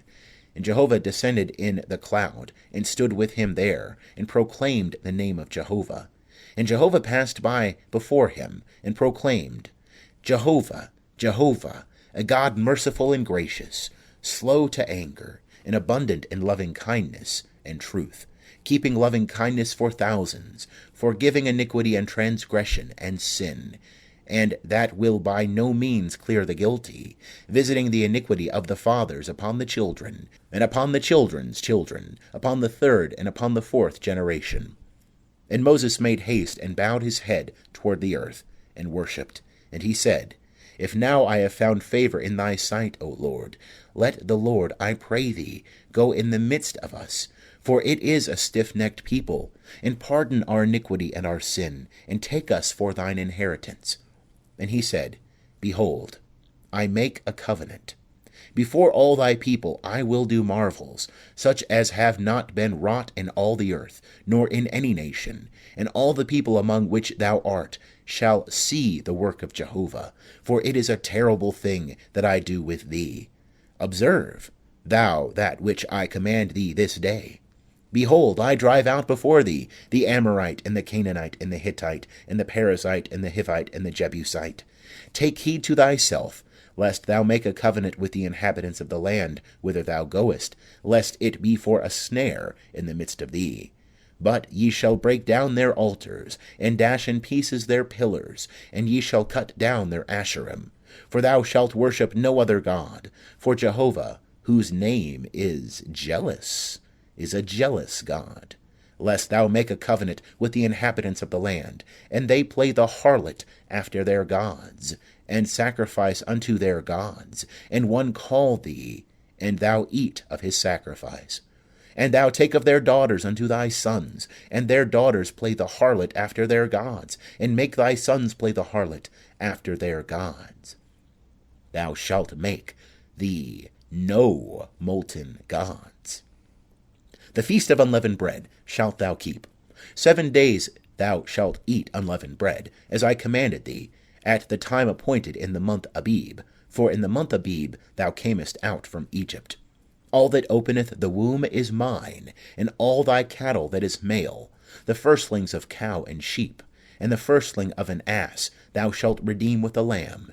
And if thou wilt not redeem it, then thou shalt break its neck.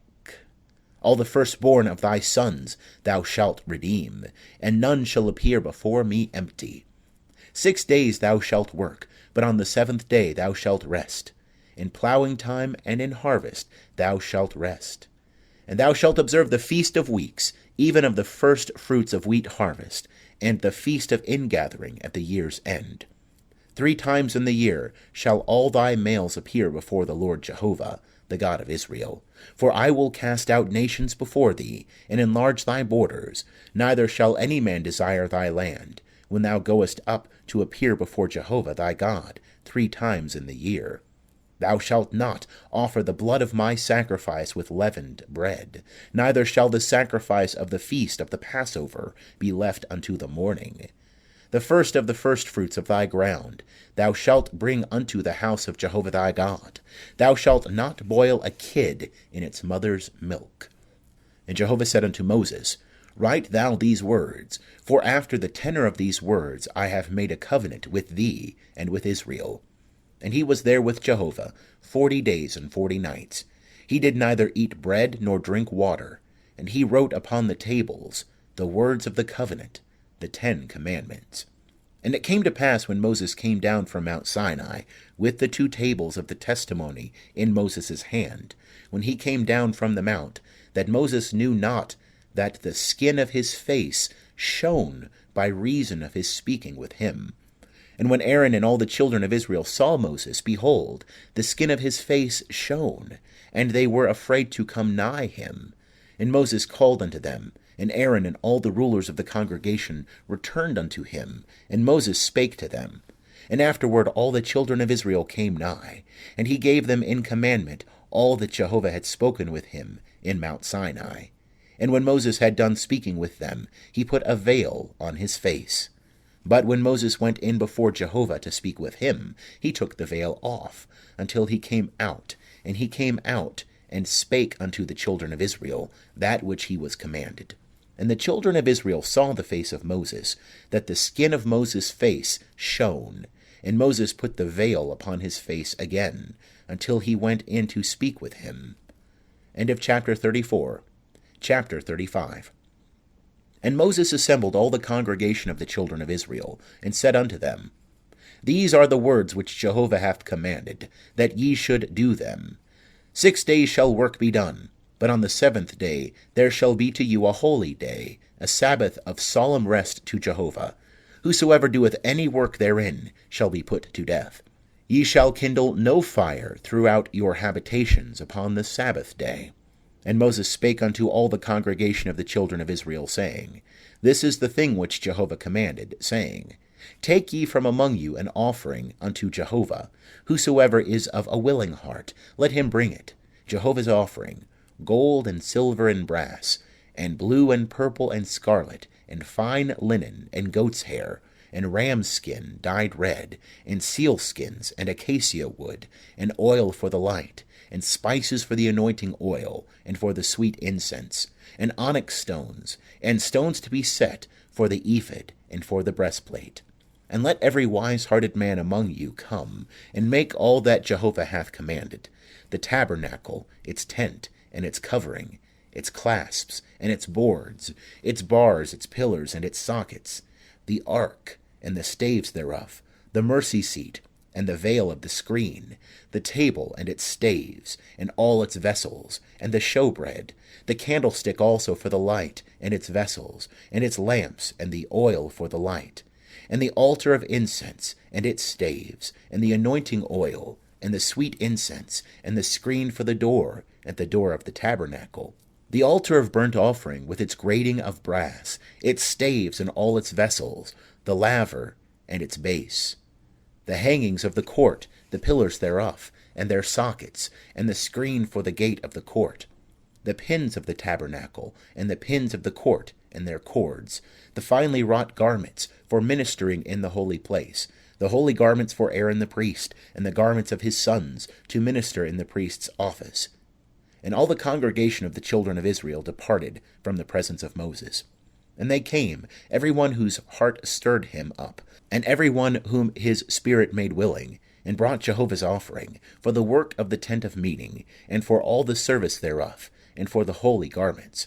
And they came, both men and women, as many as were willing-hearted, and brought brooches, and earrings, and signet rings, and armlets, and jewels of gold, even every man that offered an offering of gold unto Jehovah.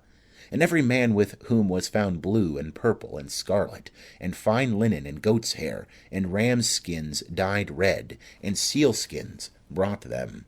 Every one that did offer an offering of silver and brass brought Jehovah's offering, and every man with whom was found acacia wood for any work of the service brought it. And all the women that were wise-hearted did spin with their hands, and brought that which they had spun, the blue and the purple, the scarlet and the fine linen. And all the women whose heart stirred them up in wisdom spun the goat's hair. And the rulers brought the onyx stones, and the stones to be set for the ephod, and for the breastplate, and the spice and the oil for the light, and for the anointing oil, and for the sweet incense. The children of Israel brought a freewill offering unto Jehovah, every man and woman, whose heart made them willing to bring for all the work, which Jehovah had commanded to be made by Moses. And Moses said unto the children of Israel, See, Jehovah hath called by name Bezalel, the son of Uri, the son of Hur, of the tribe of Judah, and he hath filled him with the Spirit of God, in wisdom, and understanding, and in knowledge, and in all manner of workmanship, and to devise skillful works, to work in gold, and in silver, and in brass, and in cutting of stones for setting, and in carving of wood, to work in all manner of skillful workmanship. And he hath put in his heart that he may teach, both he and Aholiab, the son of Ahisamach, of the tribe of Dan. Them hath he filled with wisdom of heart, to work all manner of workmanship, of the engraver, and of the skillful workman, and of the embroiderer, in blue and in purple, in scarlet and in fine linen, and of the weaver, even of them that do any workmanship, and of those that devise skillful works. End of chapter 35. Chapter 36. And Bezalel and Aholiab shall work, and every wise-hearted man in whom Jehovah hath put wisdom and understanding, to know how to work all the work for the service of the sanctuary, according to all that Jehovah hath commanded. And Moses called Bezalel and Aholiab, and every wise-hearted man in whose heart Jehovah had put wisdom, even every one whose heart stirred him up to come unto the work to do it. And they received of Moses all the offering which the children of Israel had brought for the work of the service of the sanctuary, wherewith to make it. And they brought yet unto him freewill offerings every morning. And all the wise men that wrought all the work of the sanctuary came every man from his work which they wrought. And they spake unto Moses, saying, The people bring much more than enough for the service of the work which Jehovah commanded to make. And Moses gave commandment, and they caused it to be proclaimed throughout the camp, saying, Let neither man nor woman make any more work for the offering of the sanctuary. So the people were restrained from bringing. For the stuff they had was sufficient for all the work to make it, and too much. And all the wise-hearted men among them that wrought the work made the tabernacle with 10 curtains, of fine twined linen, in blue and purple and scarlet, with cherubim. The work of the skillful workman Bezalel made them. The length of each curtain was 28 cubits, and the breadth of each curtain 4 cubits. All the curtains had one measure. And he coupled 5 curtains one to another, and the other 5 curtains he coupled one to another. And he made loops of blue upon the edge of the one curtain from the selvage in the coupling. Likewise he made in the edge of the curtain that was outmost in the second coupling. 50 loops made he in the one curtain, and 50 loops made he in the edge of the curtain that was in the second coupling. The loops were opposite one to another. And he made 50 clasps of gold, and coupled the curtains one to another with the clasps. So the tabernacle was one. And he made curtains of goat's hair for a tent over the tabernacle. 11 curtains he made them. The length of each curtain was 30 cubits, and 4 cubits the breadth of each curtain. The 11 curtains had one measure. And he coupled 5 curtains by themselves, and 6 curtains by themselves. And he made 50 loops on the edge of the curtain that was outmost in the coupling, and 50 loops made he upon the edge of the curtain which was outmost in the second coupling. And he made 50 clasps of brass to couple the tent together, that it might be one. And he made a covering for the tent of rams' skins, dyed red, and a covering of seal skins above. And he made the boards for the tabernacle of acacia wood standing up. 10 cubits was the length of a board, and a cubit and a half the breadth of each board. Each board had 2 tenons, joined one to another. Thus did he make for all the boards of the tabernacle. And he made the boards for the tabernacle, 20 boards for the south side southward. And he made 40 sockets of silver under the 20 boards, 2 sockets under one board for its 2 tenons, and 2 sockets under another board for its 2 tenons. And for the second side of the tabernacle, on the north side he made 20 boards, and there 40 sockets of silver, 2 sockets under one board, and 2 sockets under another board. And for the hinder part of the tabernacle westward he made 6 boards, and 2 boards made he for the corners of the tabernacle in the hinder part, and they were double beneath, and in like manner they were entire unto the top thereof, unto one ring. Thus he did to both of them in the 2 corners. And there were 8 boards, and their sockets of silver, 16 sockets, under every board 2 sockets. And he made bars of acacia wood, 5 for the board of the one side of the tabernacle, and 5 bars for the boards of the other side of the tabernacle, and 5 bars for the boards of the tabernacle for the hinder part westward. And he made the middle bar to pass through in the midst of the boards, from the one end to the other. And he overlaid the boards with gold, and made their rings of gold for places for the bars, and overlaid the bars with gold. And he made the veil of blue, and purple, and scarlet, and fine twined linen, with cherubim. The work of the skillful workman made he it. And he made thereunto 4 pillars of acacia, and overlaid them with gold. Their hooks were of gold, and he cast for them 4 sockets of silver. And he made a screen for the door of the tent, of blue and purple and scarlet and fine twined linen, the work of the embroiderer, and the 5 pillars of it with their hooks, and he overlaid their capitals and their fillets with gold, and their 5 sockets were of brass. End of chapter 36. Chapter 37. And Bezalel made the ark of acacia wood. 2 cubits and a half was the length of it, and 1 cubit and a half the breadth of it, and 1 cubit and a half the height of it. And he overlaid it with pure gold within and without, and made a crown of gold to it round about. And he cast for it 4 rings of gold, and the 4 feet thereof, even 2 rings on the one side of it, and 2 rings on the other side of it. And he made staves of acacia wood, and overlaid them with gold. And he put the staves into the rings on the sides of the ark, to bear the ark. And he made a mercy seat of pure gold. 2 cubits and a half was the length thereof, and 1 cubit and a half the breadth thereof. And he made 2 cherubim of gold. Of beaten work made he them, at the 2 ends of the mercy seat. 1 cherub at the one end, and 1 cherub at the other end. Of one piece with the mercy seat made he the cherubim at the 2 ends thereof. And the cherubim spread out their wings on high, covering the mercy seat with their wings, with their faces one to another. Toward the mercy seat were the faces of the cherubim. And he made the table of acacia wood. 2 cubits was the length thereof, and 1 cubit the breadth thereof, and 1 cubit and a half the height thereof. And he overlaid it with pure gold, and made thereto a crown of gold round about. And he made unto it a border of a handbreadth round about, and made a golden crown to the border thereof round about. And he cast for it 4 rings of gold, and put the rings in the 4 corners that were on the 4 feet thereof. Close by the border were the rings, the places for the staves to bear the table.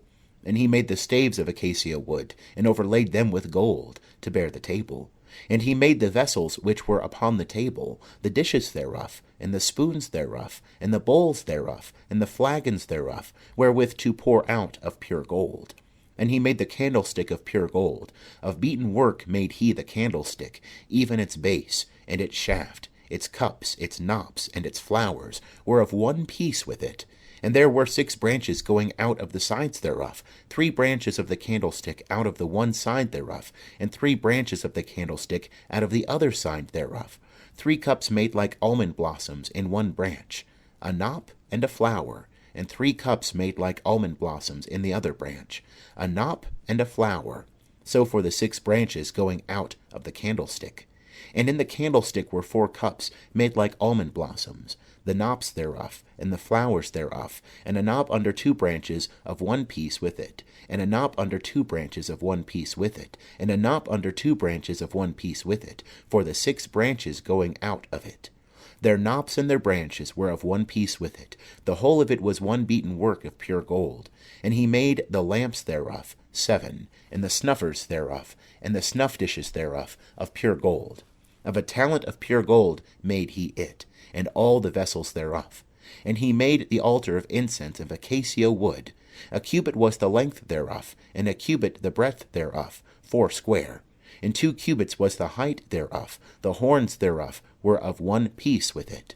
And he overlaid it with pure gold, the top thereof, and the sides thereof round about, and the horns of it. And he made unto it a crown of gold round about. And he made for it 2 golden rings under the crown thereof, upon the 2 ribs thereof, upon the 2 sides of it, for places for staves wherewith to bear it. And he made the staves of acacia wood, and overlaid them with gold. And he made the holy anointing oil, and the pure incense of sweet spices, after the art of the perfumer. End of chapter 37. Chapter 38. And he made the altar of burnt offering of acacia wood. 5 cubits was the length thereof, and 5 cubits the breadth thereof, 4 square, and 3 cubits the height thereof. And he made the horns thereof upon the 4 corners of it. The horns thereof were of one piece with it, and he overlaid it with brass. And he made all the vessels of the altar, the pots and the shovels and the basins, the flesh hooks and the fire pans. All the vessels thereof made he of brass. And he made for the altar a grating of network of brass, under the ledge round it beneath, reaching halfway up. And he cast 4 rings for the 4 ends of the grating of brass, to be places for the staves. And he made the staves of acacia wood, and overlaid them with brass. And he put the staves into the rings on the sides of the altar, wherewith to bear it. He made it hollow with planks. And he made the laver of brass, and the base thereof of brass, of the mirrors of the ministering women that ministered at the door of the tent of meeting. And he made the court, for the south side southward the hangings. Of the court were of fine twined linen 100 cubits. Their pillars were 20, and their sockets 20 of brass. The hooks of the pillars and their fillets were of silver. And for the north side 100 cubits, their pillars 20, and their sockets 20 of brass. The hooks of the pillars and their fillets of silver. And for the west side were hangings of 50 cubits, their pillars 10, and their sockets 10, the hooks of the pillars and their fillets of silver. And for the east side eastward 50 cubits. The hangings for the one side of the gate were 15 cubits, their pillars 3, and their sockets 3, and so for the other side. On this hand and that hand by the gate of the court were hangings of 15 cubits, their pillars 3, and their sockets 3. All the hangings of the court round about were of fine twined linen, and the sockets for the pillars were of brass, the hooks of the pillars and their fillets of silver, and the overlayings of their capitals of silver. And all the pillars of the court were filleted with silver. And the screen for the gate of the court was the work of the embroiderer, of blue and purple and scarlet, and fine twined linen. And 20 cubits was the length, and the height and the breadth was 5 cubits, answerable to the hangings of the court. And their pillars were 4, and their sockets 4, of brass, their hooks of silver, and the overlayings of their capitals, and their fillets of silver. And all the pins of the tabernacle and of the court round about were of brass. This is the sum of the things for the tabernacle, even the tabernacle of the testimony, as they were counted, according to the commandment of Moses, for the service of the Levites, by the hand of Ithamar, the son of Aaron the priest. And Bezalel, the son of Uri, the son of Hur, of the tribe of Judah, made all that Jehovah commanded Moses. And with him was Aholiab, the son of Ahisamach, of the tribe of Dan, an engraver, and a skillful workman, and an embroiderer in blue, and in purple, and in scarlet, and in fine linen. All the gold that was used for the work, and all the work of the sanctuary, even the gold of the offering, was 29 talents, and 730 shekels, after the shekel of the sanctuary. And the silver of them that were numbered of the congregation was 100 talents, and 1,760 shekels, after the shekel of the sanctuary. A beka a head, that is, half a shekel, after the shekel of the sanctuary, for every one that passed over to them, that were numbered, from 20 years old and upward, for 600,000 and 3,550 men. And the 100 talents of silver were for casting the sockets of the sanctuary, and the sockets of the veil, 100 sockets for the 100 talents, a talent for a socket. And of the 1,775 shekels he made hooks for the pillars, and overlaid their capitals, and made fillets for them. And the brass of the offering was 70 talents, and 2,400 shekels. And therewith he made the sockets to the door of the tent of meeting, and the brazen altar, and the brazen grating for it, and all the vessels of the altar, and the sockets of the court round about, and the sockets of the gate of the court, and all the pins of the tabernacle, and all the pins of the court round about. End of chapter 38. Chapter 39. And of the blue and purple and scarlet they made finely wrought garments for ministering in the holy place, and made the holy garments for Aaron, as Jehovah commanded Moses. And he made the ephod of gold, blue and purple and scarlet, and fine twined linen.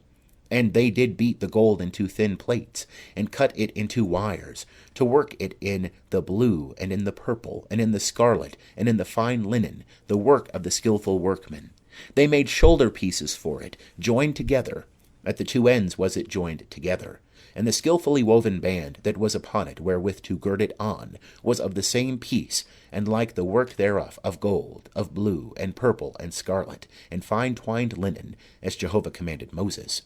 And they wrought the onyx stones, enclosed in settings of gold, graven with the engravings of a signet, according to the names of the children of Israel.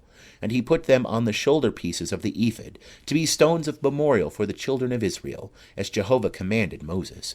And he made the breastplate, the work of the skillful workmen, like the work of the ephod, of gold, of blue, and purple, and scarlet, and fine twined linen.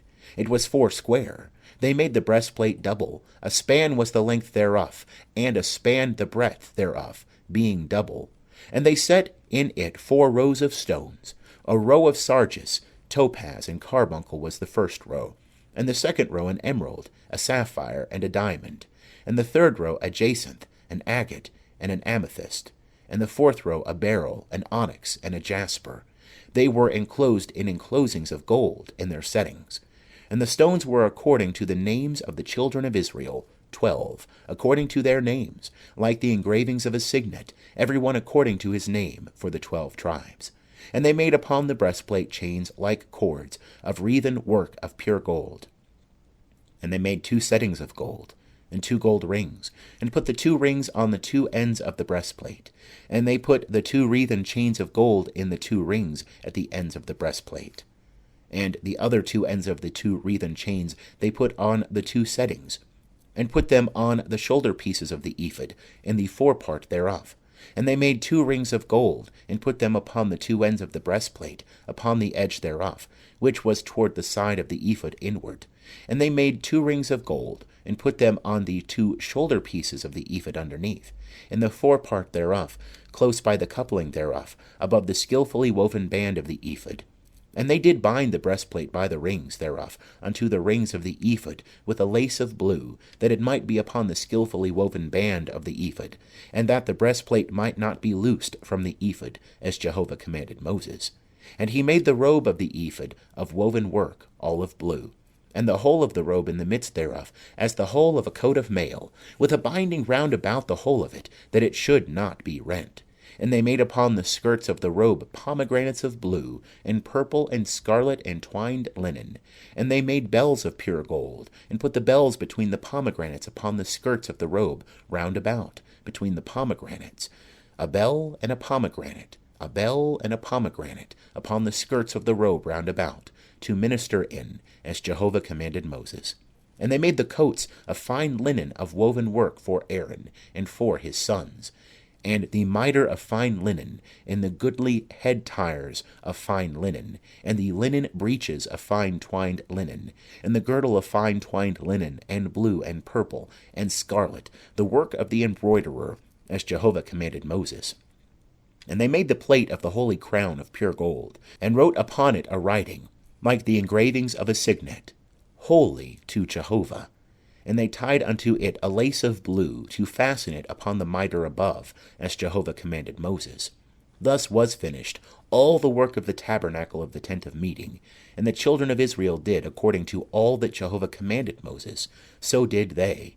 And they brought the tabernacle unto Moses, the tent and all its furniture, its clasps, its boards, its bars, and its pillars, and its sockets, and the covering of rams' skins, dyed red, and the covering of seal skins, and the veil of the screen, the ark of the testimony, and the staves thereof, and the mercy seat, the table, all the vessels thereof, and the showbread, the pure candlestick, the lamps thereof, even the lamps to be set in order, and all the vessels thereof, and the oil for the light, and the golden altar, and the anointing oil, and the sweet incense, and the screen for the door of the tent, the brazen altar and its grating of brass, its staves and all its vessels, the laver and its base, the hangings of the court, its pillars and its sockets, and the screen for the gate of the court, the cords thereof, and the pins thereof, and all the instruments of the service of the tabernacle, for the tent of meeting, the finely wrought garments for ministering in the holy place, and the holy garments for Aaron the priest, and the garments of his sons, to minister in the priest's office. According to all that Jehovah commanded Moses, so the children of Israel did all the work. And Moses saw all the work, and behold, they had done it, as Jehovah had commanded, even so had they done it, and Moses blessed them. End of chapter 39. Chapter 40. And Jehovah spake unto Moses, saying, On the 1st day of the 1st month shalt thou rear up the tabernacle of the tent of meeting. And thou shalt put therein the ark of the testimony, and thou shalt screen the ark with the veil. And thou shalt bring in the table, and set in order the things that are upon it, and thou shalt bring in the candlestick, and light the lamps thereof. And thou shalt set the golden altar for incense before the ark of the testimony, and put the screen of the door to the tabernacle. And thou shalt set the altar of burnt offering before the door of the tabernacle of the tent of meeting. And thou shalt set the laver between the tent of meeting and the altar, and shalt put water therein. And thou shalt set up the court round about, and hang up the screen of the gate of the court. And thou shalt take the anointing oil, and anoint the tabernacle, and all that is therein, and shalt hallow it, and all the furniture thereof, and it shall be holy. And thou shalt anoint the altar of burnt offering, and all its vessels, and sanctify the altar, and the altar shall be most holy. And thou shalt anoint the laver and its base, and sanctify it. And thou shalt bring Aaron and his sons unto the door of the tent of meeting, and shalt wash them with water. And thou shalt put upon Aaron the holy garments, and thou shalt anoint him, and sanctify him, that he may minister unto me in the priest's office. And thou shalt bring his sons, and put coats upon them, and thou shalt anoint them, as thou didst anoint their father, that they may minister unto me in the priest's office. And their anointing shall be to them for an everlasting priesthood throughout their generations. Thus did Moses, according to all that Jehovah commanded him, so did he. And it came to pass in the first month, in the second year, on the first day of the month, that the tabernacle was reared up. And Moses reared up the tabernacle, and laid its sockets, and set up the boards thereof, and put in the bars thereof, and reared up its pillars. And he spread the tent over the tabernacle, and put the covering of the tent above upon it, as Jehovah commanded Moses. And he took and put the testimony into the ark, and set the staves on the ark, and put the mercy seat above upon the ark. And he brought the ark into the tabernacle, and set up the veil of the screen, and screened the ark of the testimony, as Jehovah commanded Moses. And he put the table in the tent of meeting, upon the side of the tabernacle northward, without the veil. And he set the bread in order upon it before Jehovah, as Jehovah commanded Moses. And he put the candlestick in the tent of meeting, over against the table, on the side of the tabernacle southward. And he lighted the lamps before Jehovah, as Jehovah commanded Moses. And he put the golden altar in the tent of meeting before the veil. And he burnt thereon incense of sweet spices, as Jehovah commanded Moses. And he put the screen of the door to the tabernacle. And he set the altar of burnt offering at the door of the tabernacle of the tent of meeting, and offered upon it the burnt offering and the meal offering, as Jehovah commanded Moses. And he set the laver between the tent of meeting and the altar, and put water therein, wherewith to wash. And Moses and Aaron and his sons washed their hands and their feet thereat, when they went into the tent of meeting. And when they came near unto the altar, they washed, as Jehovah commanded Moses. And he reared up the court round about the tabernacle and the altar, and set up the screen of the gate of the court. So Moses finished the work. Then the cloud covered the tent of meeting, and the glory of Jehovah filled the tabernacle. And Moses was not able to enter into the tent of meeting, because the cloud abode thereon, and the glory of Jehovah filled the tabernacle. And when the cloud was taken up from over the tabernacle, the children of Israel went onward throughout all their journeys. But if the cloud was not taken up, then they journeyed not till the day that it was taken up. For the cloud of Jehovah was upon the tabernacle by day, and there was fire therein by night, in the sight of all the house of Israel, throughout all their journeys. End of chapter 40, and also the end of Exodus, American Standard Version.